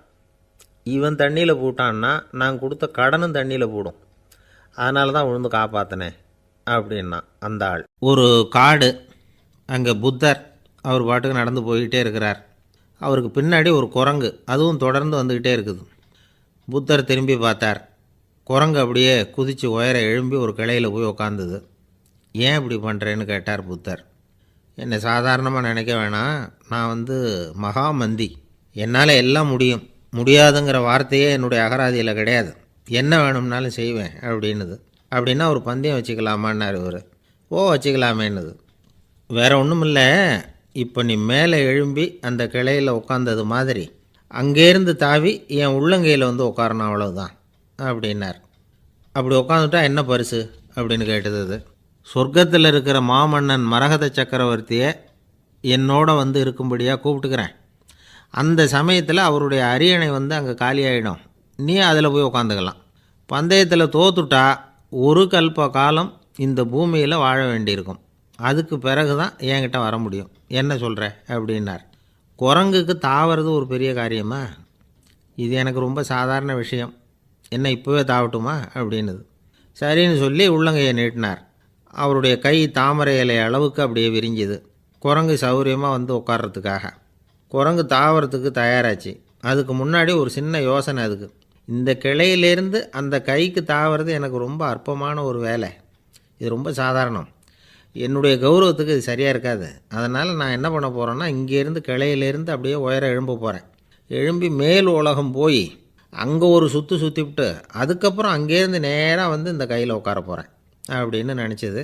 என்ன யோசிக்கிற அப்படின்னார் புத்தர். ஒன்றும் இல்லை, இந்த பாயிரம் பார் அப்படின்னு சொல்லி தாவி உயர போயிட்டுது. கொஞ்ச நேரத்தில் வான உலகத்துக்கே போய் சேர்ந்துட்டுது. அங்கே போய் பார்த்தா அங்கே ஒரு 5 பளிங்கு தூண்கள் இளம் சிவப்பு நிறத்தில் நின்றுக்கிட்டு இருக்குது. குரங்கு நினச்சிக்கிட்டது, புத்தர்கிட்ட போய் இந்த பளிங்கு தூண்களை பார்த்தோம்னு சொன்னால் அப்படியே திகைச்சு போயிடுவார், இந்த தூணில் ஏதாவது அடையாளம் செஞ்சுட்டு போகணும் அப்படின்னு அந்த இடத்துல மிதந்துக்கிட்டே நினச்சிது. உடனே ஒரு தூணில் எழுதிச்சு. என்ன எழுதிச்சுன்னா, ஒரு மகா ஞானி இங்கே போகிறார் அப்படின்னு எழுதிச்சு. எழுதிவிட்டு அப்படியே கீழே தாவி புத்தரோட உள்ளங்கையில் உட்காந்துது. எப்படி பார்த்தீங்களா என்னுடைய வேலை? வான உலகத்துக்கே போய் அங்கே இருக்கிற 5 பளிங்கு தூண்களை பார்த்துட்டு அதில் நான் வந்த விவரத்தை எழுதி வச்சுட்டு அதுக்கப்புறம் இங்கே வந்திருக்கிறேன் அப்படின்னுது ரொம்ப பெருமையாக. அப்படியா அப்படின்னார் புத்தர். ஆமாம், சந்தேகமாக இருந்தால் வாங்க, அழைச்சிட்டு போய் காட்டுறேன் அப்படின்னுது அந்த குரங்கு. அதுக்கு தேவையில்லை, அப்படியே கொஞ்சம் கீழே குனிஞ்சு பார் தெரியும் அப்படின்னார் புத்தர். அங்கே பார்த்தா புத்தரோட உள்ளங்கை தெரிஞ்சுது. நல்லா உத்து பார்த்துது. அவரோட ஒரு விரலில் அது எழுதிய வாசகம் தெரிஞ்சுது. குரங்கு யோசனை பண்ணிச்சு, அப்படின்னா வானத்தில் நான் பார்த்தது புத்தரோட விரல்களா அப்படின்னு யோசிச்சுது. இதை புரிஞ்சுக்கிட்ட உடனே அந்த குரங்கோட கர்வம் அழிஞ்சு போச்சான். நம்ம மனசு தான் இந்த குரங்கு. மனம்ங்கிறதும் ஆணவங்கிறதும் ஒரு நாணயத்தின் 2 பக்கங்கள்.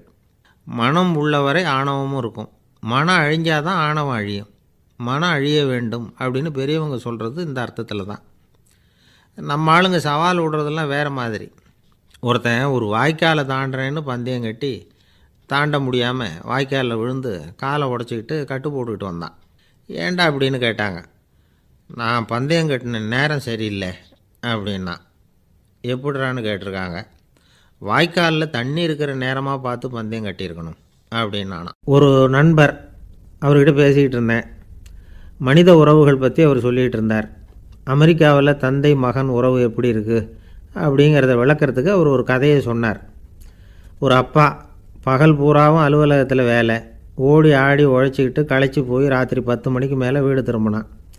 வீட்டு வாசலில் அவரோட மகன் காத்துக்கிட்டு இருக்கிறான், இன்னமும் தூங்கலை. அப்பாவை வாசல்லையே தடுத்து நிறுத்தி, அப்பா உனக்கு சம்பளம் எவ்வளவு அப்படின்னு கேட்குறான். ஏற்கனவே ஆஃபீஸ் பிரச்சனைகளால் அலுத்து போய் திரும்புகிற அப்பாவுக்கு கோவம் வந்துடுது. என்னடா இப்படிலாம் கேளுன்னு உங்கள் அம்மா உனக்கு சொல்லி கொடுத்தாளா அப்படின்னு சொல்லிவிட்டு உள்ளே போய் சட்டையை கட்டி மாட்டிவிட்டு குளிச்சுவிட்டு மறுபடியும் வெளியில் உடையை மாற்றுகிற சமயம் அப்போ மறுபடியும் மகன் உள்ளே நிற்கிறான் அவர் முன்னாடியே. அப்பா உனக்கு எவ்வளவு சம்பளங்கிறான் மறுபடியும். அப்பாவுக்கு எரிச்சல் அதிகமாகிட்டுது. மணிக்கு $20 போதுமா அப்படின்னார். அப்படின்னா எனக்கு ஒரு $10 தர முடியுமான்னா மகன். இதுக்கு தான் என் சம்பளம் எவ்வளவுன்னு கேட்டியா? 2ஆம் வகுப்பு படிக்கிற உனக்கு எதுக்குடா $10 அப்படின்னு கத்திவிட்டு தொலைக்காட்சி பெட்டியின் முன்னாடி போய் உட்காந்துக்கிட்டு ஏதோ நிகழ்ச்சியை பார்க்க ஆரம்பிச்சிட்டார். கொஞ்ச நேரம் கழித்து மறுபடியும் மகன் நிற்கிறான். அப்பா ப்ளீஸ் எனக்கு ஒரு $10 கொடுக்க முடியுமா? மகனுடைய கண்களில் கண்ணீர். என்னடா அவன் கண்ணீரை காட்டி காரியம் சாதிக்கலாம்னு பார்க்குறியா? ஒரு காசு கூட கொடுக்க மாட்டான் போ அப்படின்னு விரட்டி விட்டான். மகன் கண்ணீரை தொடச்சிக்கிட்டே கண்ணை தொடச்சிக்கிட்டு பேசாமல் போய் படுத்துக்கிட்டானான். கொஞ்ச நேரம் ஆச்சு. அப்பாவோட கோபம் கொஞ்சம் கொஞ்சமாக குறைஞ்சிது. பிள்ளைகிட்ட கோபமாக கத்துனது தப்பு தாங்கிறது புரிஞ்சுது அவனுக்கு.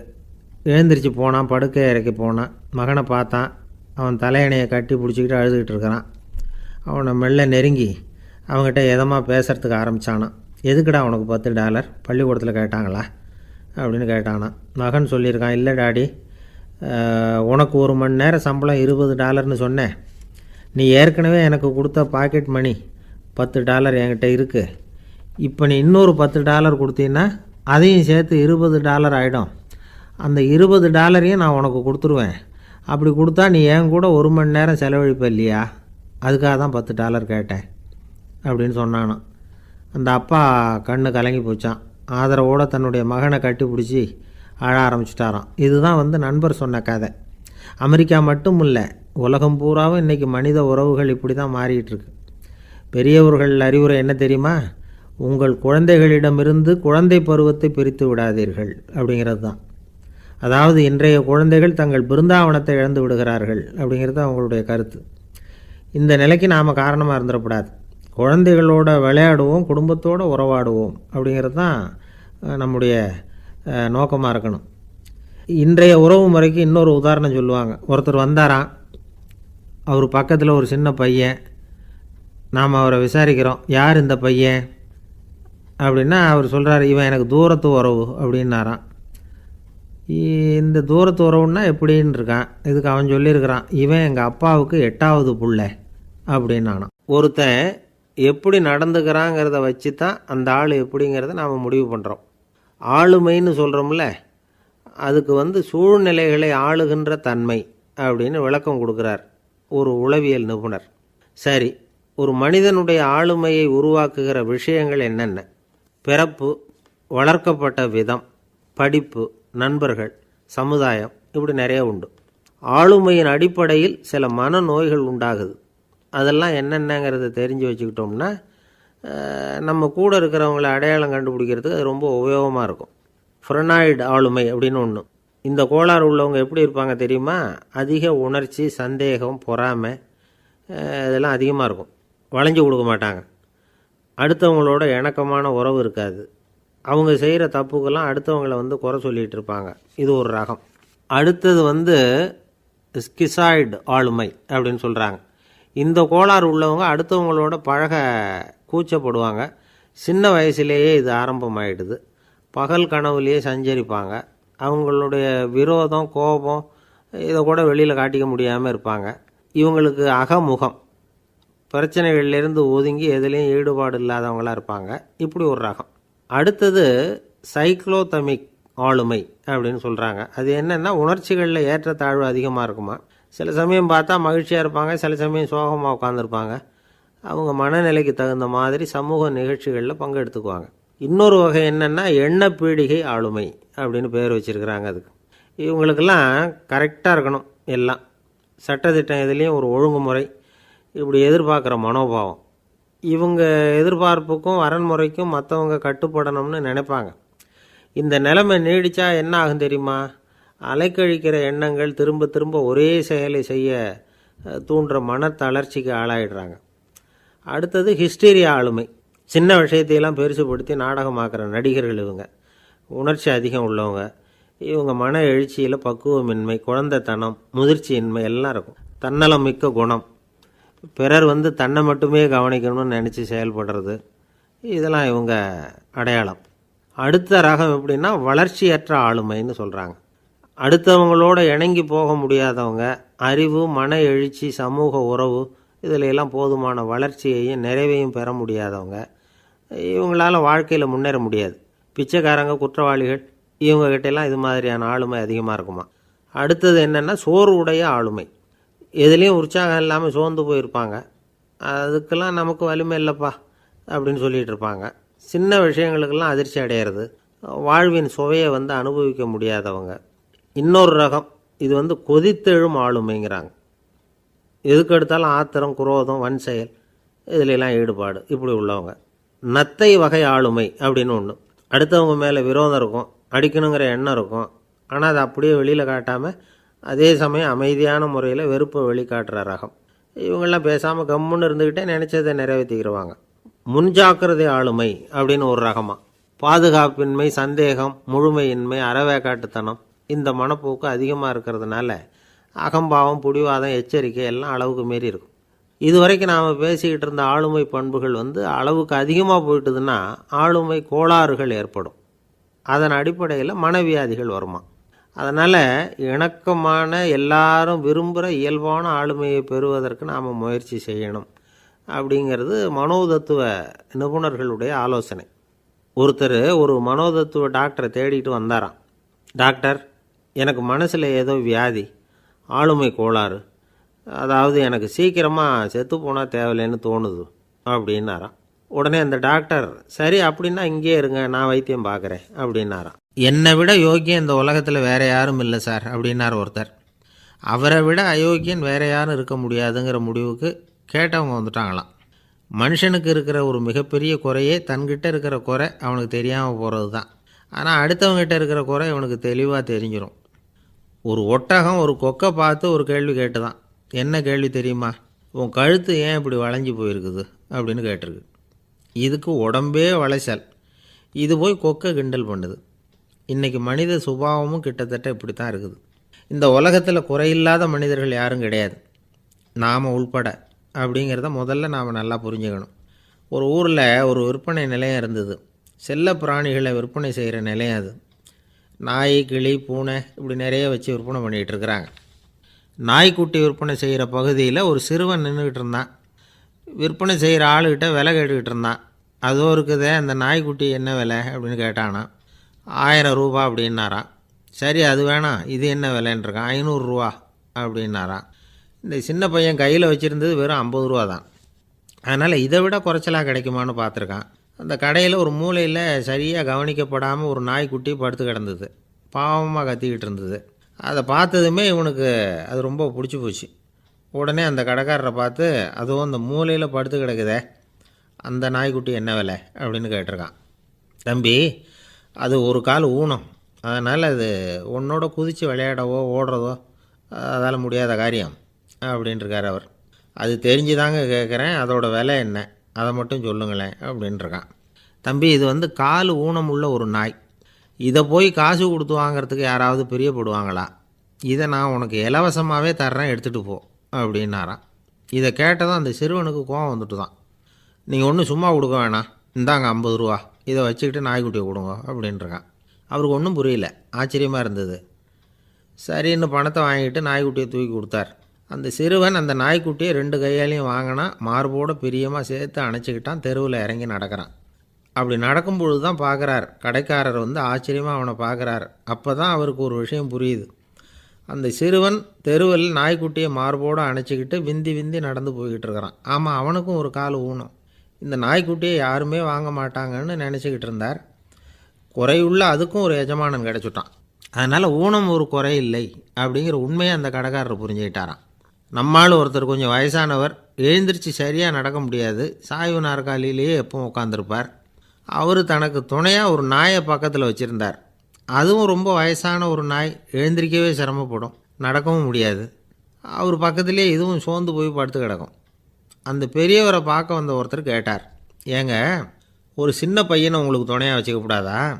இந்த நாயை உங்களுக்கு பாதுகாப்பாக வச்சுருக்கிறீங்களே, உங்களுக்கு ஒரு ஆபத்துன்னா இது எப்படி உங்களுக்கு உதவ முடியும் அப்படின்னார்.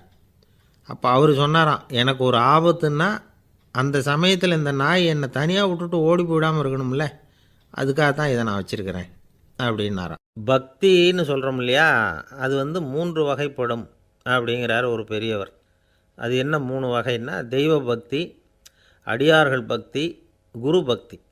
அடியார் பக்தியை விட தெய்வ பக்தியை விட குரு பக்தி தான் ரொம்பவும் சிறந்ததுங்கிறார் அவர். தெய்வத்துக்கிட்ட செஞ்ச பாவம் குருநாதர்கிட்ட தீர்ந்துருமா, குருநாதர்கிட்ட செஞ்ச பாவம் தெய்வத்துக்கிட்ட போனாலும் தீராதான். இப்படி பெரியவங்களாம் சொல்லி வச்சுருக்கிறாங்க. ஒரு காடு, அங்கே அயோத தௌமியர் அப்படின்னு ஒரு தபோதனர். அவர் பல மாணவர்களை ஒன்றா சேர்த்து ஒரு குருகுலம் நடத்திக்கிட்டு இருக்கிறார். பல தரப்பட்டவங்க, பல திறப்பட்டவங்க மாணவர்கள் அதில் சேர்ந்து படிச்சுக்கிட்டு இருக்கிறாங்க. பாஞ்சால ராஜகுமாரன் ஒருத்தனும் அந்த குருகுலத்தில் சேர்ந்து படிச்சுக்கிட்டு இருக்கிறான். அவன் பேர் ஆருணி. பெரிய இடத்து புள்ள, இருந்தாலும் படுப்பில் ரொம்ப கெட்டிக்காரனாக இருந்தான். அவன்தான் அங்கே முதல் மாணவன். ஒரு நாள் குருநாதர் அந்த அரசகுமாரனை கூப்பிட்டார். நம்ம குருகுலத்துக்கு சொந்தமான வயலில் தண்ணீர் பெருகி வெள்ளம் வந்து பயிரை வந்து அழிக்குதான். அதனால் நீ போய் மடையை அடைச்சிட்டு வந்துடும் அப்படின்னார். அந்த அரசகுமாரன் உடனே புறப்பட்டான். குருநாதர் சொல்லிட்டார்ல, உடனே புறப்பட்டான். நான் பெரிய இடத்து பிள்ளையாச்சே, ராஜகுமாரனாச்சே, ரொம்ப செல்வாக்கூட வளர்ந்தவனாச்சே, நான் போய் வயலில் இறங்கி வேலை செய்கிறதா அப்படின்னுலாம் அவன் நினைக்கல. குருநாதர் கட்டளையை நிறைவேற்ற வேண்டியது நம்ம கடமை அப்படின்னு நினச்சான். உடனே ஒரு மண்வெட்டியை தூக்கி தோளில் வச்சுக்கிட்டு புறப்பட்டு போயிட்டான். வயலுக்கு போனான். பார்த்தான், தண்ணி கரையை உடச்சிக்கிட்டு வயலுக்குள்ளே ஏகமாக பாஞ்சிக்கிட்டு இருக்குது. இவன் மண்வெட்டியால் களிமண்ணை புல்லோடு சேர்த்து புல் பற்ற மாதிரி வெட்டி வெட்டி போட்டான். இருந்தாலும் மடையை அடைக்க முடியல. தண்ணி அதை மீறி வந்துக்கிட்டே இருக்குது. தண்ணி வந்து வேகமாக வயலுக்குள்ளே போய்கிட்டே இருக்குது. போடுற பத்தையெல்லாம் கரைஞ்சி கரைஞ்சி போயிட்டுருக்கு. இருந்தாலும் இவன் தன்னுடைய முயற்சியை கைவிடலை. வெட்டி வெட்டி போட்டுக்கிட்டே இருக்கிறான். காலையில் அங்கே போனவன் சாயந்தரம் வரைக்கும் இப்படி செஞ்சுக்கிட்டு இருக்கிறான். உடம்பும் மனசும் ரொம்பவும் சோர்ந்து போச்சு. இருந்தாலும் குருநாதர் இட்ட கட்டளையை நிறைவேற்றாமல் இருக்கிறோமேங்கிற ஒரு குறை அவனுக்கு இருக்குது. குரு கட்டளையை நிறைவேற்றாத நான் வந்து இன்னமும் இருக்கணுமா அப்படின்னு யோசனை பண்ண ஆரம்பிச்சிட்டான். என்ன செய்யலாம்னு பார்த்தான். நம்ம குருநாதர் இட்ட பணிக்காக இந்த உடம்பையே தியாகம் பண்ணலாம் அப்படின்னு முடிவு பண்ணான். தண்ணி பாயுதில் அதுக்கு குறுக்க விழுந்து அப்படியே மடையை அடைச்சிக்கிட்டு அப்படியே படுத்துட்டான். இது மற்றவங்களுக்கு தெரியாது. அன்னைக்கு ராத்திரி ஒரு விளக்கு முன்னாடி உட்காந்து குருநாதர் பிள்ளைங்களுக்கு பாடம் சொல்லி கொடுத்துக்கிட்டு இருக்கிறார். வரிசையில் இருக்கக்கூடிய ராஜகுமாரனை காணலை. நம்ம ஆருணி எங்கே போனா அப்படின்னு சொல்லி மற்ற மாணவர்களை விசாரித்தார். இப்போ அவங்க சொன்னாங்க, சுவாமி, அவன் காலையில் வயலுக்கு வந்து மடையை அடைக்கிறதுக்காக போனான், நீங்கள் தான் போக சொன்னீங்க, இன்னும் திரும்பி வரல அப்படின்னு அவர் பையன். குருநாதர் உடனே ஒரு தீவெட்டி எடுத்துக்கிட்டு மாணவர்களை அழைச்சிக்கிட்டு வயலுக்கு போனார். அங்கே போய் பார்த்தா ஆளை காணும். ஆருணி ஆருணின்னு சொல்லி சத்தம் போட்டு கூப்பிட்டு பார்க்குறார். நான் இங்கே இருக்கேன் குருநாதா அப்படின்னு காலுக்கு அடியிலேருந்து ஒரு சத்தம் வருது. குனிஞ்சு பார்த்தா அவன் மடையில் படுத்துருக்குறான். என்னப்பா இதுன்னார். காலையிலேருந்து இந்த மடையை அடைச்சி பார்த்தேன் சுவாமி, முடியல, அதனால் இப்படி குறுக்க படுத்துட்டேன். என்னை தாண்டறதுக்கு பயந்து போய் தண்ணியே தேங்கி நின்றுட்டுது அப்படின்னா. அவனுடைய குரு பக்தியையும் அவனை தாண்டறதுக்கு அஞ்சு நிற்கிற தண்ணி தேக்கத்தையும் பார்த்துட்டு எல்லாரும் ரொம்ப ஆச்சரியப்பட்டு போயிட்டாங்களாம். ஆருணி எழுந்திரிச்சு வா அப்படின்னு கூப்பிட்டாரான் குருநாதர். அவன் தண்ணீரை பொழந்துக்கிட்டு எழுந்திரிச்சு வந்தானான். அதனால் அவனுக்கு வந்து உத்தாலகன் அப்படின்னு ஒரு பேர். உத்தாலகன்னா தண்ணீரை பிளந்தவன் அர்த்தம். அந்த உத்தாலகன் மாதிரி இந்த காலத்து மாணவர்களுக்கும் குரு பக்தி வேணும் அப்படின்னு சொன்னோம் ஒரு பள்ளிக்கூடத்தில். உடனே நிறைய மாணவர்கள் எழுந்திரிச்சு நின்னாங்க. சார், நீங்கள் எங்களை வந்து இன்னமும் சரியாக புரிஞ்சுக்கலன்னு நினைக்கிறோம். அன்னைக்காவது ஒருத்தன் அப்படி இருந்தான், இன்றைக்கி ஏகப்பட்ட உத்தாலகர்கள் இருக்கிறோம். எங்கள் வாத்தியார் கட்டளை இட்டால் இப்போவே அது மாதிரி வயலுக்கு போய் மடையில் குறுக்கப்படுத்துக்கிறதுக்கு இந்த வகுப்பில் உள்ள அத்தனை பேரும் தயாராக இருக்கிறோம் அப்படின்னாங்க. அப்படியா அப்படின்னு சொல்லி கேட்டோம் ரொம்ப சந்தோஷமாக. ஒருத்தன் ரொம்ப அடக்கமாக எழுந்திரிச்சான். அப்புறம் சொன்னான், ஆமாம் சார், வகுப்பில் வந்து இவர் நடத்துகிற பாடத்தை கேட்டுக்கிட்டு இருக்கிறத விட பேசாமல் போய் மடையில் படுத்துடுறது ஒன்றும் கஷ்டமான காரியமாக இருக்காது, அதனால தான் எல்லோரும் அங்கே போகிறேன்னு சொல்கிறோம் அப்படிங்கிறான். ஒரு சீன தேசத்து அரசர் இருந்தார். அவருக்கு வயசாயிட்டுது. அவருக்கு அடுத்தபடியாக அவருடைய புள்ள பட்டத்துக்கு வரணும், ஆட்சி பொறுப்பை ஏற்றுக்கணும். ஒரு நல்ல தலைவனுக்கு இருக்க வேண்டிய பண்புகள்லாம் தன்னுடைய மகனுக்கு இருக்கணும்னு விரும்பினார் அந்த அரசர். அதனால் இளவரசனை பக்கத்தில் இருந்த ஒரு குரு கிட்ட அனுப்புனார். இளவரசன் அவர்கிட்ட போய் சேர்ந்தான். அந்த குரு என்ன பண்ணார் தெரியுமா? இவனை பார்த்து சொன்னார், இதை பாருப்பா, நீ என்ன பண்ணுற, இப்போவே பக்கத்தில் இருக்கிற காட்டுக்கு போ, நடுக்காட்டில் போய் ஒரு இடத்துல உட்காந்துக்கோ, அங்கே என்னென்ன சத்தம்லாம் உன் காதில் விழுதுன்னு கவனித்து கேளு, உன் காதில் விழுந்த ஓசைகள் என்னென்னங்கிறத என்கிட்ட வந்து சொல்லு, அதுதான் எனக்கு தெரியணும், உனக்கு வேலையும் அதுதான் அப்படின்னு சொல்லி அனுப்பி வச்சுட்டார். இளவரசன் காட்டுக்கு போனான். குரு சொன்னபடியே ஒரு இடத்துல உட்காந்து கவனித்து கேட்டான். அதுக்கப்புறம் குருக்கிட்ட திரும்பி வந்தான். என்னென்ன சத்தம்லாம் கேட்ட அப்படின்னு கேட்டார் குரு. குருவே, காட்டில் நான் பறவைகள் சத்தம்லாம் கேட்டேன், மிருகங்களின் ஓசையையும் கேட்டேன், இதை தவிர இடி மின்னல் மழை இதுகளோட சத்தத்தையும் கேட்டேன் அப்படின்னா. குரு யோசனை பண்ணார், நீ இன்னமும் சரியாக கேட்கல, அதனால் மறுபடியும் காட்டுக்கு போ, கொஞ்ச நாள் தங்கியிருந்து கேட்டுட்டு வா அப்படின்னார். இளவரசனுக்கு ஒன்றும் புரியல. இருந்தாலும் குருவின் கட்டளையாச்சே, மறுக்க முடியுமா? உடனே அவன் மறுபடியும் காட்டுக்கு போனான். ஒரு இடத்துல உட்காந்தான். கொஞ்ச நேரம் உன்னிப்பாக கவனித்து கேட்டான். சில நாள் கழித்து குருக்கிட்ட திரும்பி வந்தான். குருவே, இந்த தடவை சில துல்லியமான சத்தங்களை எல்லாம் கேட்டான். தேனீ பறக்கிற சத்தம், நீரோடையின் மெல்லிய ஓசை, இதெல்லாம் கேட்டேன்னா. குரு சிரித்தார். நீ மறுபடியும் காட்டுக்கு போ, இன்னும் சில நாள் அங்கே இரு, முழுமையாக கவனமாக கேட்டுக்கிட்டு வா அப்படின்னு சொல்லி அனுப்பி வச்சுட்டார். இளவரசனுக்கு குழப்பம் அதிகமாயிட்டுது. ஒன்றுமே புரியல. மறுபடியும் காட்டுக்கு போனான். மௌனமாக ஒரு இடத்துல உட்காந்துட்டான். அப்படியே தியானத்தில் ஆழ்ந்துட்டான். சில நாளில் அவனுக்கு இதுவரை கேட்காத ஓசைகள்லாம் கேட்க ஆரம்பிச்சிட்டுது. இதைத்தான் நான் கேட்கணும்னு என்னுடைய குரு எதிர்பார்த்துருக்கிறாருங்கிறத புரிஞ்சுக்கிட்டான். உடனே குருக்கிட்ட ஓடனான். குருவே, இந்த தடவை காதுகளுக்கு கேட்க முடியாத சில ஓசைகளை கூட என்னால் உணர முடிஞ்சுது. பூ மலருகிற ஓசை, சூரியனால் பூமி சூடாகிறப்போ எழுகிற ஓசை, காலை பனித்துளியை இந்த புல்லுலாம் குடிக்கிற ஓசை, இது எல்லாம் என்னால் நல்லா கேட்க முடிஞ்சுது அப்படின்னா.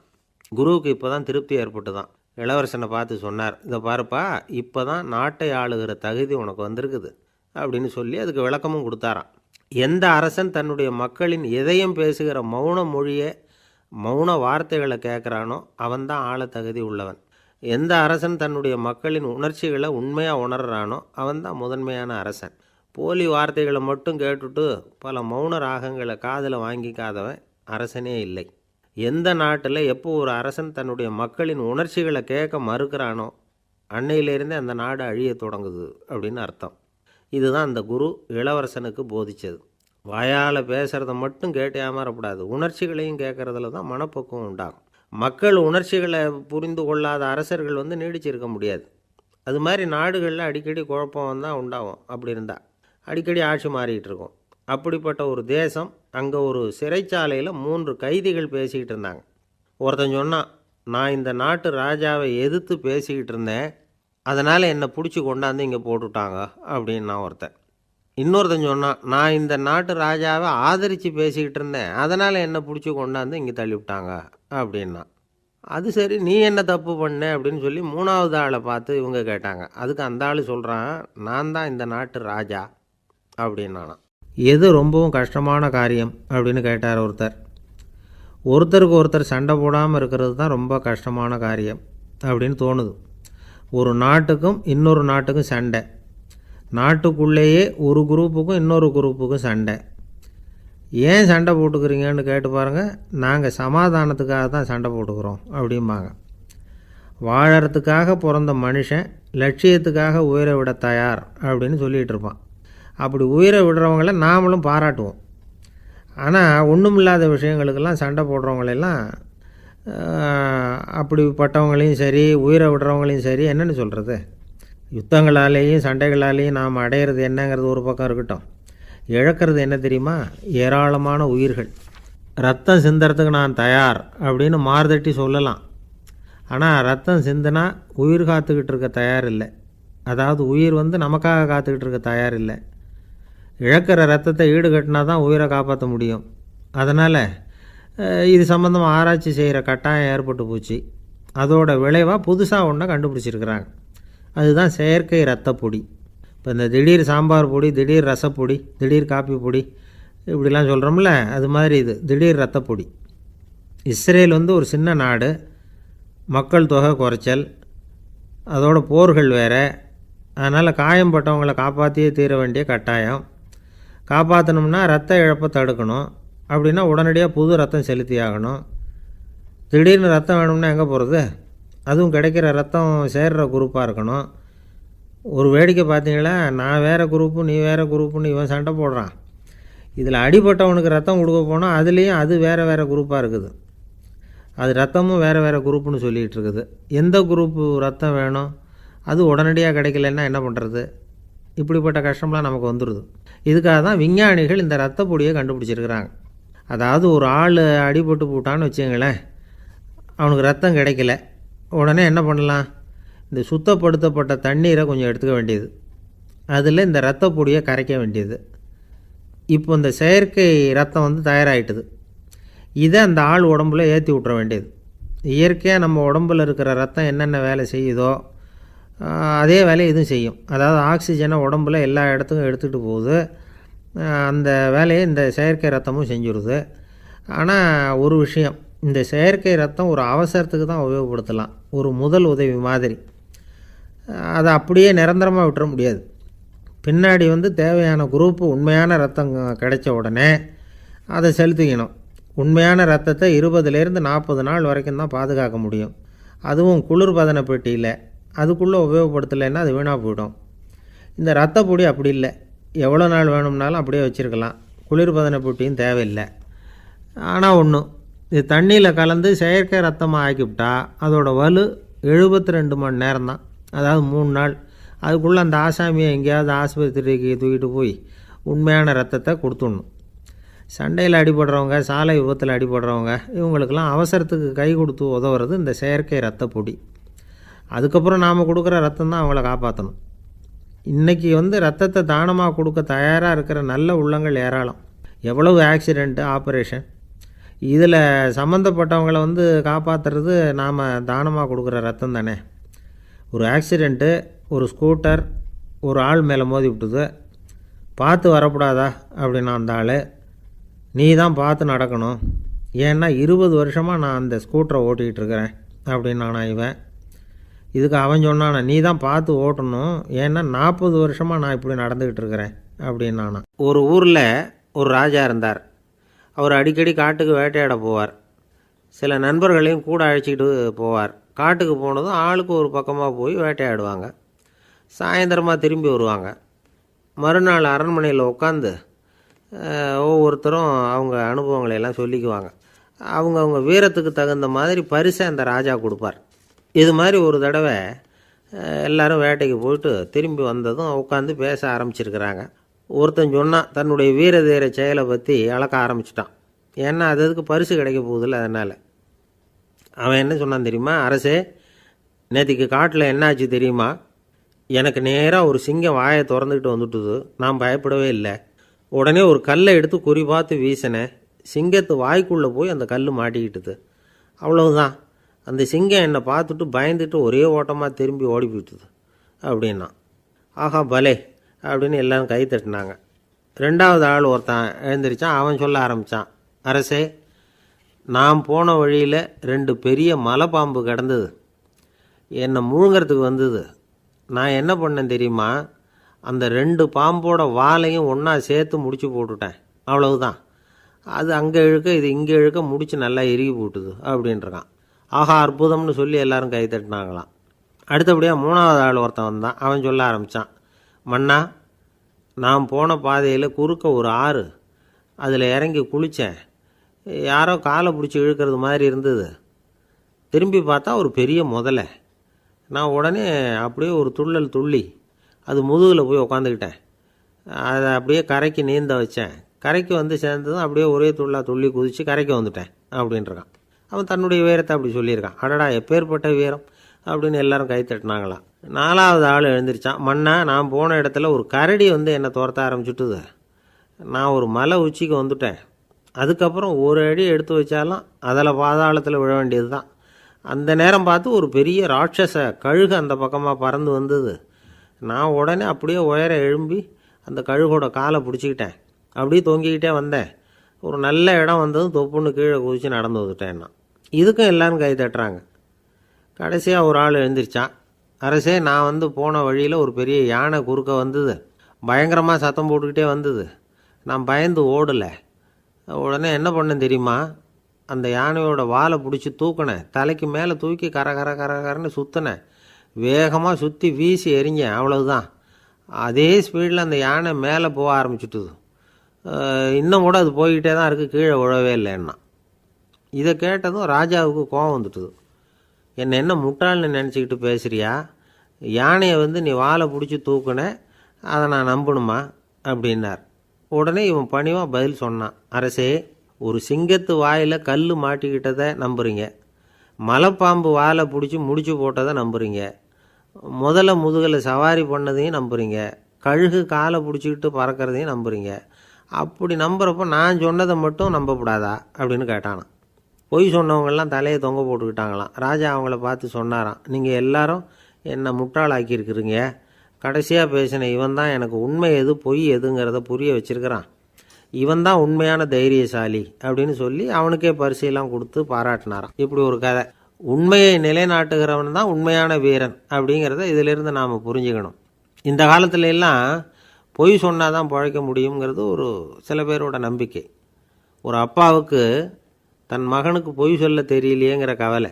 பொய் சொன்னால் தான் இந்த உலகத்தில் பிழைக்கலாம், ஆனால் இவனுக்கு அது தெரியலையே, அதனால் இவனை அழைச்சிட்டு போய் நடுக்கடலில் விட்டுட்டு வந்துடுவோம் அப்படின்னு அழைச்சிட்டு புறப்பட்டான்.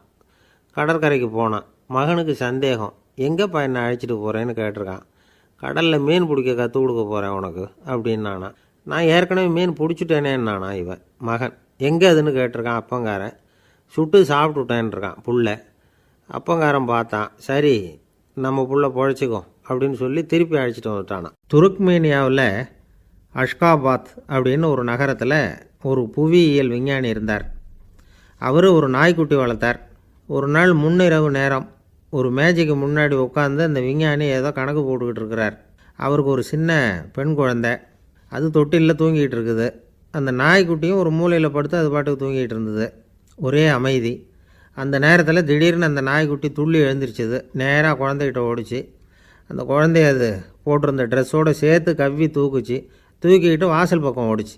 நாய்க்குட்டி குழந்தைய கவ்வி தூக்க முடியுமாங்கிற சந்தேகம் உங்களுக்கு இல்லையா? நீங்கள் நம்ம ஊர் நாய்க்குட்டியவே பார்த்து பழக்கப்பட்டிருக்கீங்க, அதனால் நம்புறதுக்கு சிரமமாக இருக்கும். அந்த ஊர்லெலாம் அது ரொம்ப ஸ்ட்ராங்காக இருக்கும், ஒரு ஏதோ கண்ணுக்குட்டி மாதிரி இருக்கும். விஞ்ஞானி அதை பார்த்துட்டார். உடனே அந்த நாய்க்கு வெறி பிடிச்சிட்டுதுன்னு முடிவு பண்ணிவிட்டு தன்னோட கை துப்பாக்கி எடுத்துக்கிட்டு ஓடி வந்தார். அவர் வெளியில் நாய்க்குட்டி எங்கே அப்படின்னு பார்த்து தேடுறார். அந்த நேரத்தில் அந்த வீடு இடிஞ்சு விழுது. காரணம் பூமி அதிர்ச்சி. இப்படி பூமி அதிர்ச்சி உண்டாக போகுதுங்கிறது அந்த நாய்க்குட்டிக்கு முன்னாடியே தெரிஞ்சு போச்சு. அதுதான் குழந்தைய தூக்கிட்டு வெளியில் ஓடி வந்திருக்குது. அது மூலமாக அந்த குடும்பத்தையே காப்பாற்றிருக்குது அந்த நாய்க்குட்டி. இந்த சம்பவம் நடக்கிறதுக்கு 3 நாளைக்கு முன்னாடியே சில பிராணிகளுக்கு இப்படி நடக்க போகுதுங்கிறது தெரிஞ்சிருக்குதான். ஆமாம், அந்த நகரத்தில் 3 நாளைக்கு முன்னாடியே பாம்பு, பல்லி இதெல்லாம் அது தங்கியிருந்த வலையை விட்டு வெளியில் ஓடி வந்துட்டுது. அதே மாதிரி அங்கே இருந்த புறாவெல்லாம் பறந்து போயிடுச்சான். இதே மாதிரி யுகோஸ்லோவியாவில் கூட ஒரு நகரம், அங்கே ஒரு நாள் ராத்திரி ஒரு மிருக காட்சி சாலையில் திடீர்னு ஒரு பெரிய கலவரம், கூச்சல், குழப்பம். அங்கே இருந்த கழுதை, புலி, யானை, பறவை எல்லாம் கண்ணாபின்னான்னு கத்த ஆரம்பிச்சுட்டுது. நீர் யானை அதுக்குன்னு போடப்பட்டிருந்த தடுப்பையே தாண்டி குதித்து வெளியில் வந்துட்டு தான். மறுநாள் தான் எல்லாருக்கும் விஷயம் புரிஞ்சுது. அடுத்த நாள் காலையில் அங்கே பூமி அதிர்ச்சி உண்டாயிட்டுது. இப்போ பாருங்கள், அதாவது மனுஷனை போய் தீர்க்க தரிசி அது இதுன்னு சொல்லிகிட்டு இருக்கிறோம். இவனை விட அது பரவாயில்லைன்னு தோணுது. அதாவது மிருகங்கள் ஒன்று நடக்க போகுதுங்கிறத முன்னாடியே புரிஞ்சுக்குதே. சரி, இதெல்லாம் எப்படி அது முன்கூட்டி புரிஞ்சுக்குது? அதுதான் படைப்பு ரகசியம். அதை கண்டுபிடிக்கிறதுக்கு தான் மனுஷன் ஆராய்ச்சி பண்ணிகிட்டு இருக்கிறான். விஞ்ஞானிகளோட ஆராய்ச்சியெல்லாம் ஒரு பக்கம் இருக்கட்டும், வீட்டுக்குள்ளேயே சில ஆராய்ச்சி பண்ணி பாருங்களேன். இப்போ சில யோசனை சொல்லி அதை சோதனை பண்ணி பாருங்க அப்படின்னு ஒருத்தர் சொன்னாராம். அதாவது இப்போ மழை வருமா வராதா அப்படின்னு தெரிஞ்சுக்கணுமா, உடனே ஒரு பூனைக்குட்டி பின்னாடியே மெதுவாக போய் அது என்ன செய்யுதுன்னு கவனித்து பார்க்கணும். பூனைக்குட்டி தன்னோட பாதத்தினால சுகத்தில் அப்படி கீறிக்கிட்டு இருக்கும். அப்படி கீறினா கண்டிப்பாக மழை வரும். சில சமயம் பூனைக்குட்டி அப்படியே மல்லாந்து படுத்துக்கிட்டு பாதத்தை உயர தூக்கும், அப்படியும் இப்படியும் புரளும். இப்படி செஞ்சதுன்னா அன்னைக்கும் மழை இருக்காது. அதனால் முன்னாடி இருந்தது மழை வர்றதுக்கு அறிகுறி, இது மழை இல்லைங்கிறதுக்கு அறிகுறி. பறவைகள், பிராணிகள் இதுகளோட நடவடிக்கைகளை பார்த்துட்டு அதையெல்லாம் அடிப்படையாக வச்சு தான் காலநிலையை கண்டுபிடிக்கிற கருவிகளை கண்டுபிடிச்சிருக்கிறாங்க. வாத்து இருக்குல்ல, சில சமயம் தன்னோட அழகை தன்னோட இறகுகளில் அப்படியே புதைச்சிக்கும். அப்படி செஞ்சால் குளிர்காலம் வரப்போகுதுன்னு அர்த்தம். பருவநிலை குளிராக மாறப்போகுதுங்கிறதுக்கு இதுதான் அறிகுறி. சிட்டுக்குருவி இருக்குதுல்ல, அதெல்லாம் புழுதியில் விழுந்து புரளும், சிறகுகளை படபடன்னு அடிச்சுக்கும். அப்படி செஞ்சால் மழை வரப்போகுதுன்னு அர்த்தம். ஒன்று மட்டும் நாம் நல்லா தெரிஞ்சுக்கணும், இயற்கையின் சீற்றம்னு சொல்கிறோம் இல்லையா, இயற்கை ஏன் நம்ம மேலே கோவப்படுது? இயற்கையை நாம் அனுசரித்து போகிறதில்ல, அதனால் கோவப்படுது. காடுகளை அழிக்கப்படாது, விலங்குகளை கொல்லக்கூடாது, இயற்கை ஏற்படுத்தி வச்சுருக்கிற சமநிலையை கெடுக்கக்கூடாது. அதை புரிஞ்சுக்கிட்டு வாழ்ந்தோம்னா பூமியும் நடுங்காது, நாமளும் நடுங்க வேண்டிய அவசியம் இருக்காது. ஒருத்தர் இருந்தார், சாராய கடைக்கு போனாராம், நிறைய சாப்பிட்டார். அப்புறம் சொன்னார், இது ரொம்ப அற்புதமான சரக்கு போல் இருக்குது, உள்ளே போன உடனே இந்த பூமியே நடுங்கிறது மாதிரி இருக்குது எனக்கு அப்படின்னாராம். இதுக்கு கடைக்காரர் சொல்லியிருக்கார், நீங்கள் சாப்பிட்டது வெறும் பச்சை தண்ணி தாங்க, இப்போ ஏற்பட்டிருக்கிறது நிஜம் பூமி அதிர்ச்சி அப்படின்னாராம். ஒரு ஊரில் ஒரு இளைஞன் இருந்தான். ஒரு நாள் அவன் ஒரு குருவை தேடிக்கிட்டு புறப்பட்டான். ஊரை விட்டு வெளியில் போனான். போகிற வழியில் ஒரு காடு, அந்த காட்டில் ஒரு மரத்தடியில் ஒரு பெரியவர் உட்காந்துருக்கிறார். அமைதியாக மௌனமாக அவர் அமர்ந்திருக்கிறார். இந்த பெரியவரை விசாரிக்கலாம், குருவை தேடி கண்டுபிடிக்கிறதுக்கு இவர் ஏதாவது ஒரு வழி சொல்லி கொடுப்பார் அப்படின்னு நினச்சிக்கிட்டு அவரை நெருங்கினான். ஐயா, எனக்கு ஒரு குரு தேவை, எங்கே கிடைப்பார், அவரை எப்படி அடையாளம் கண்டுபிடிக்கிறது, அதை பற்றி ஏதாவது விவரம் சொன்னீங்கன்னா நான் கண்டுபிடிச்சிக்குவேன் அப்படின்ட்டுருக்கான். பெரியவர் நிமிர்ந்து பார்த்தார். தம்பி, அது ரொம்ப சுலபம். அவர் வயசானவராக இருப்பார், என்னை விட சுமார் 30 வயசு அதிகமாக இருக்கும். அவர் ஒரு மரத்தடியில் தான் உட்காந்துருப்பார் அப்படின்ட்டுருக்கான். சரிங்க பெரியவரே, அது என்ன மாதிரியான மரம், எப்படி இருக்கும் அப்படின்னு கேட்டிருக்கான். பெரியவர் அந்த விவரங்களையும் சொல்லியிருக்கிறாரு. அது மட்டும் இல்லை, சந்திக்கிற நாள், நேரம், வினாடி முதற்கொண்டு எல்லா விவரங்களையும் துல்லியமாக சொன்னாராம். இவ்வளவு விவரங்களை இவரால் எப்படி சொல்ல முடியுது அப்படின்னு இவனுக்கு ஆச்சரியம். இருந்தாலும் அந்த பெரியவர் கடைசியாக ஒரு விவரம் சொன்னார். அது என்ன தெரியுமா, எப்படியும் நீ அவரை சந்திக்கிறதுக்கு ஒரு 30 வருஷம் ஆகும் அப்படின்னு சொல்லிவிட்டாராம். ரொம்ப நன்றிங்க பெரியவரே அப்படின்னு சொல்லிவிட்டு அந்த இளைஞன் புறப்பட்டுருக்கான். இப்போ அவனுக்கு குரு பற்றின விவரம் எல்லாம் கிடச்சிட்டுது, சந்திக்கிற நேரமும் தெரிஞ்சுட்டுது. ஆனால் 30 வருஷம் அவரை தேடி அலைய வேண்டியிருக்குமே. அவன் தேட ஆரம்பித்தான். காடு மலை எல்லாம் சுற்றி அலைஞ்சான். பல வருஷங்கள் தேடினான், அழுத்து போயிட்டான். கடைசியில் அவனுக்கும் வயசாகிட்டுது. கடைசியில் தன்னுடைய சொந்த ஊருக்கே திரும்பி போய்கிட்டு இருந்தான். அங்கே ஒரு மரத்தடியில் அவன் தேடிக்கிட்டு இருந்த குருநாதர் கிடைச்சார். யார் அவருன்னா, 30 வருஷத்துக்கு முன்னாடி வழி சொல்லி கொடுத்தாருல அதே பெரியவர். அவருக்கு இப்போ 30 வயசு அதிகமாக இருந்தது. அதே மரம், அன்னைக்கு பெரியவர் சொன்ன அடையாளம் இப்போ பொருத்தமாக இருந்தது.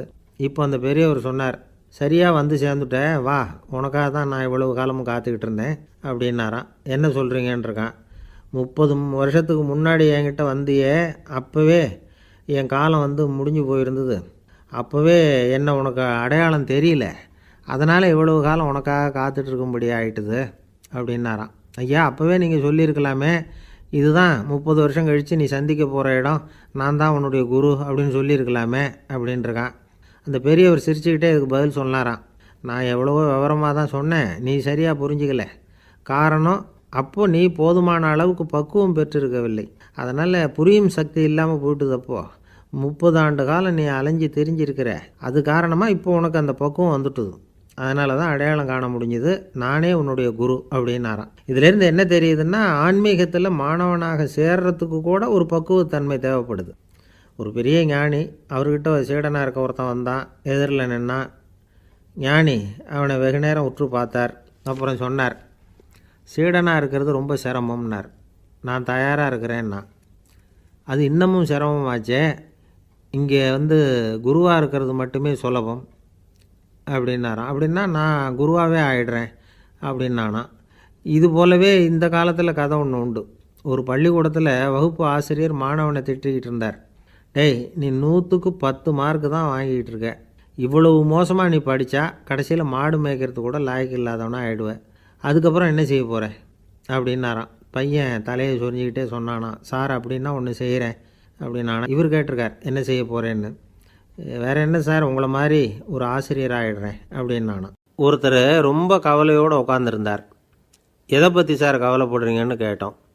எதிர்காலத்தை பற்றி கவலைப்படுறேன்னார். ஏன்னு கேட்டோம். என்ன பண்ணுறதுன்னே தெரியல சார், எதிர்காலம் ஒரே இருட்டாக இருக்குது, பாதையே புரியலன்னார். இன்றைக்கி நம்ம இளைஞர்கள் பல பேருக்கு எதிர்காலம் இருட்டாக தான் தெரியுது. அவங்கெல்லாம் இந்த கதையை கொஞ்சம் கேட்கணும். ஒரு மலை அடிவாரத்தில் ஒரு சின்ன கிராமம்.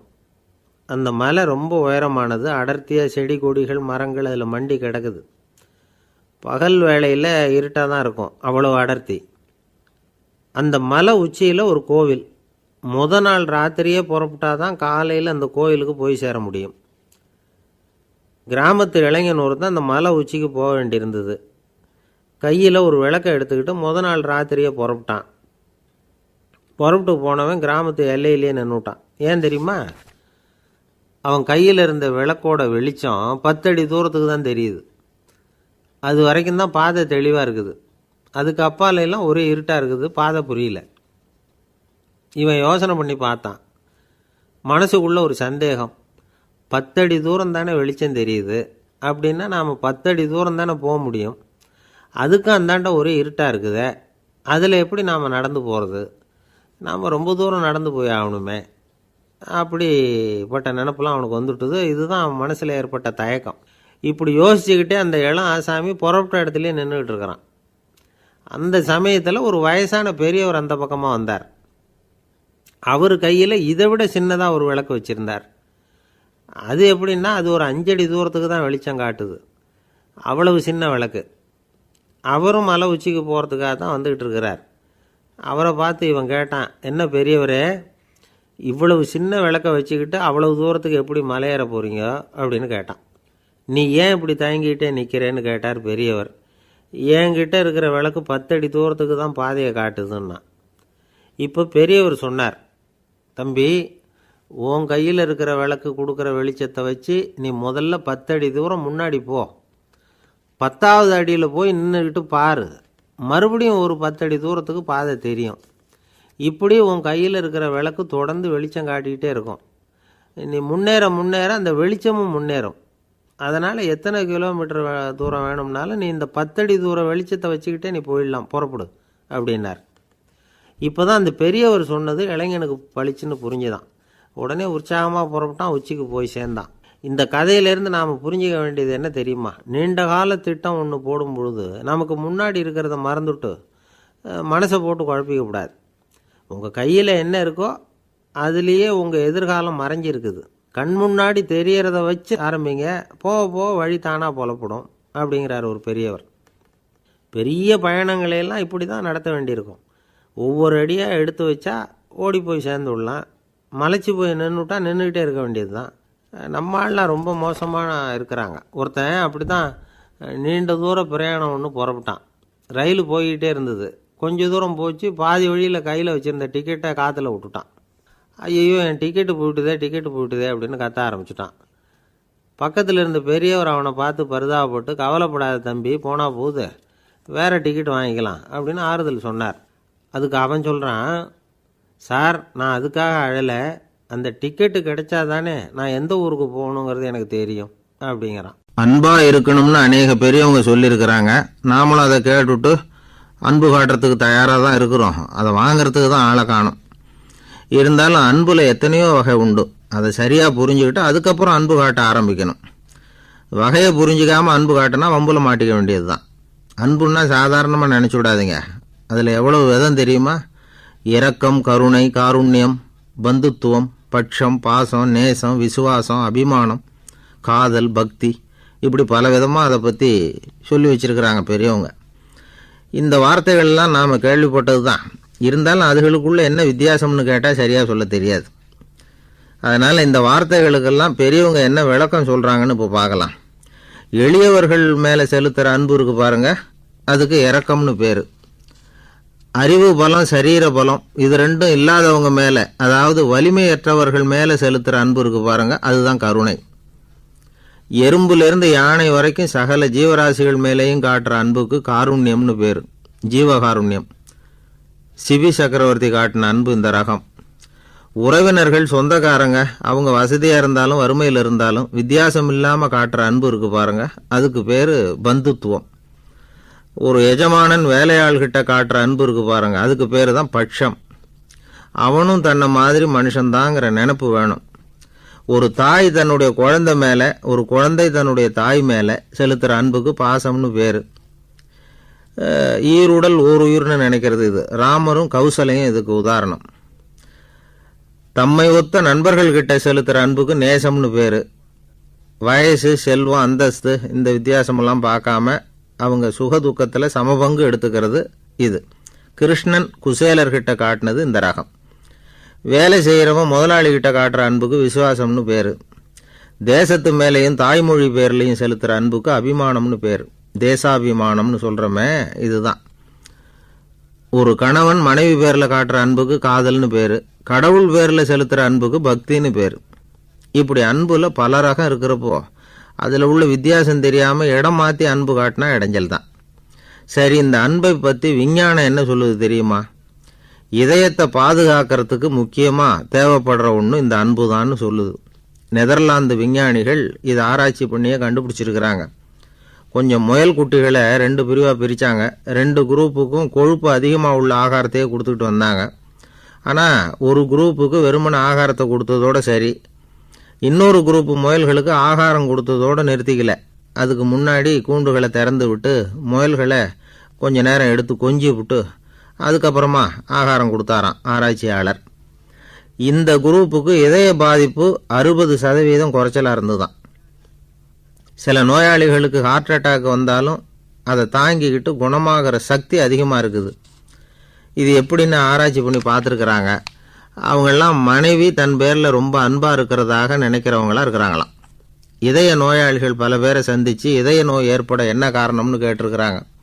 அவங்க சொன்ன காரணம்லாம் சாப்பாடு சம்மந்தமாக இல்லையா, மனைவி அன்பா இல்லை, இப்படிப்பட்ட காரணத்தை தான் சொல்கிறாங்களாம். அதனால் இதயத்தை பாதுகாக்கணும்னு நினைக்கிறவங்க அடுத்தவங்க அன்பாக இருக்கிறது மாதிரி பார்த்துக்குங்க, அதுதான் முக்கியம். ஒருத்தர் முகம் பூரா பிளாஸ்டரி போட்டுக்கிட்டு வந்தார், ரொம்ப கோபமாக. என்னங்க ஆச்சுன்னு விசாரித்தேன். எல்லாம் உங்களால் தான் சார்னார். விவரமாக சொல்லுங்களேன். என்ன உங்கள் தகவலை கேட்டுட்டு ஒரு பூனைக்குட்டியை கையில் எடுத்தேன், அன்பாக அதை தடவி கொடுக்கறதுக்காக. ஆனால் அது முந்திக்கிட்டது, அது என் முகத்தை தடவி கொடுத்துட்டுது, முகம் பூரா நகை கீறல், அதுதான் இப்படி அப்படின்னார். அன்புல அறிவு சேராததுனால வந்த கோளாறு இது. ஒரு அரசனும் அமைச்சரும் ஒரு நாள் ரொம்ப சாவகாசமாக பேசிக்கிட்டு இருந்தாங்களாம். அரசன் அமைச்சரை பார்த்து ஒரு கேள்வி கேட்டிருக்கார். ஏங்க அமைச்சரே, ஆசை இல்லாத ஒரு மனுஷனால் இருக்க முடியுமா அப்படின்னு. ஏன் முடியாது, துறவி அப்படிங்கிறவங்கெல்லாம் அப்படிப்பட்டவங்க தானே அப்படின்னாராம் அமைச்சர். அவங்கெல்லாம் உண்மையிலேயே ஆசையை விட்டவங்க தானா அப்படின்னு கேட்டாராம் ராஜா. அப்படி தான் இருக்கணும் அப்படின்னாராம் அமைச்சர். அப்படின்னா ஆசையே இல்லாத ஒரு உண்மையான துறவியை நான் பார்க்கணுமேன்னார். அது என்ன பிரமாதம், அதுக்கு நான் ஏற்பாடு பண்ணுறேன் அப்படின்னு விட்டார் இவர். சொல்லிவிட்டு உடனே புறப்பட்டு போனார். அங்கே தேடினார். அப்புறம் தான் அவருக்கு புரிஞ்சுது உண்மை துறவியை கண்டுபிடிக்கிறது எவ்வளவு கஷ்டமான காரியம்னு. இருந்தாலும் ராஜா கிட்ட சொல்லியாச்சே, உண்மை துறவியை காட்டுறேன்னு. இப்போ என்ன பண்ணுறது, ராஜா கிட்ட சொன்னபடி நடக்கலைன்னா அவருக்கு கோபம் வந்துடும். அமைச்சர் ஒரு யோசனை பண்ணார். அவருக்கு ஒரு வழி தெரிஞ்சுது. அதுதான் சரின்னு முடிவு பண்ணார். அதாவது அந்த ஊரில் அவருக்கு தெரிஞ்ச நாடக நடிகர் ஒருத்தர் இருக்கிறார், நல்லா நடிப்பார். அவரை போய் பார்த்தார். இதை பாருப்பா, எனக்காக நீ ஒரு காரியம் செய்யணும்னார். என்னன்னு கேட்டார் அவர். நீ ஒரு துறவி மாதிரி கொஞ்ச நேரத்துக்கு நடிக்கணும். ராஜா உன்னை பார்த்துட்டு போகிற வரைக்கும் நடி, அது போதும். அதுக்காக உனக்கு 10,000 ரூபா தரேன் அப்படின்னார். அவர் எந்த காலத்தில் இவ்வளவு பணத்தை மொத்தமாக பார்த்துருக்கார். அதனால் உடனே சரின்னு ஒத்துக்கிட்டார். அமைச்சர் அரண்மனைக்கு திரும்பி வந்தார். என்ன அமைச்சரே, இன்னுமா ஒரு உண்மையான துறவி கிடைக்கலன்னார். உண்மையான துறவி ஒருத்தரை இப்போ தான் கொஞ்ச நேரத்துக்கு முன்னாடி பார்த்து பேசிவிட்டு வர்றேன். அவர் நம்ம ஊருக்கு வெளியில் குளத்தங்கரையில் உள்ள ஒரு ஆலமரத்துக்கு அடியில் உட்காந்துருக்கிறார் அப்படின்னார் இவர். அப்படின்னா உடனே புறப்படுங்க அப்படின்னார் ராஜா. பரிவாரங்களோடு புறப்பட்டார். அங்கே அந்த மரத்தடியில் அந்த ஆள் வேஷம் போட்டுக்கிட்டு துறவி மாதிரி உட்காந்துருக்கிறான். ராஜா நேராக போனார். அந்த துறவி காலில் பொத்துன்னு விழுந்து வணங்கினார். உடனே ராணியும் அவர் காலில் விழுந்தாங்க. அடுத்தபடியாக அமைச்சர் விழுந்தார். அவருக்கு தெரியும் இது நம்ம ஆள் தான்னு. இருந்தாலும் என்ன பண்ணுறது, நேரம். அப்புறம் பரிவாரங்கள்லாம் துறவி காலில் விழுந்து ஆசீர்வாதம் வாங்கிட்டாங்க. ராஜா அப்புறமா தங்கத்தட்டில் பொன்னையும் பொருளையும் வச்சு அந்த துறவிக்கிட்ட ரொம்ப பணிவாக நீட்டுறார். தாங்கள் தயவு பண்ணி இதை ஏற்றுக்கணும் அப்படின்னு வேண்டிக்கிட்டார். அந்த துறவி பற்றில்லாமல் அதை பார்த்தார். எல்லாத்தையும் திறந்துவிட்ட எனக்கு இதெல்லாம் எதுக்காக அப்படின்னு சொல்லி அதை மறுத்துட்டாராம். ஆஹா, உண்மையான துறவியை பார்த்துட்டோம் அப்படிங்கிற ஆனந்தம் அரசருக்கு. ரொம்ப நிம்மதியாக திருப்தியாக திரும்பி வந்தார் அரண்மனைக்கு. அதுக்கப்புறம் அமைச்சர் யாருக்கும் தெரியாமல் அந்த துறவிகிட்ட ஓடினார். சொன்ன பிரகாரம் பணத்தை நீட்டினார். இந்தப்பா, நான் உங்ககிட்ட சொன்னபடி 10,000 ரூபா பணம் எடுத்துக்கோ அப்படின்னார். அந்த ஆள் ராஜா கிட்ட சொன்னது மாதிரியே எல்லாத்தையும் திறந்துவிட்ட எனக்கு இதெல்லாம் எதுக்காக வேணாம் அப்படின்னு விட்டாரான். நடித்த வரைக்கும் போதும்ப்பா, இனிமேல் இந்த நாடக வசனம்லாம் வேணாம், வேஷத்தை கலைச்சிரு, பணத்தை வாங்கிக்கோன்னார். இல்லைங்க, இது வேஷம் இல்லை, இது வசனமும் இல்லை, இது உண்மை. கொஞ்ச நேரம் துறவி மாதிரி நடித்ததுக்கே இந்த தேசத்து ராஜா, ராணி, அமைச்சர், பரிவாரங்கள் எல்லாம் என் காலில் விழுந்து வணங்குறாங்க. அப்படின்னா உண்மையான துறவியாக இருக்கிறது எவ்வளவு பெருமையான விஷயம். நான் உண்மையான துறவியாக ஆக போகிறேன், அப்படி முடிவும் பண்ணிட்டேன் அப்படின்னார் அந்த நடிகர். வேஷம் கூட எப்படிப்பட்ட விளைவுகளை உண்டு பண்ணுது பார்த்தீங்களா. நம்மால் ஒருத்தன் ரொம்ப வசதியாக தான் இருந்தான். ஒரு நாள் அவன் சொத்து பூரா திருட்டு போட்டுது. அதுக்கப்புறம் இவன் துறவி மாதிரி ஆகிட்டான். ஊர் ஊராக சுற்றினான். ஒரு குருநாதரை தேடி கண்டுபிடிச்சான். அவர்கிட்ட சீடனாக சேர்ந்துக்கிட்டான். அவனை பார்த்து ஒருத்தர் கேட்டார், நீ உண்மையான சீடன் தானான்னு. இல்லைங்க, சீடன் மாதிரி நடிச்சுக்கிட்டு இருக்கிறேன் அப்படின்னா. அது குரு துரோகம் இல்லையா அப்படின்னு கேட்டார்.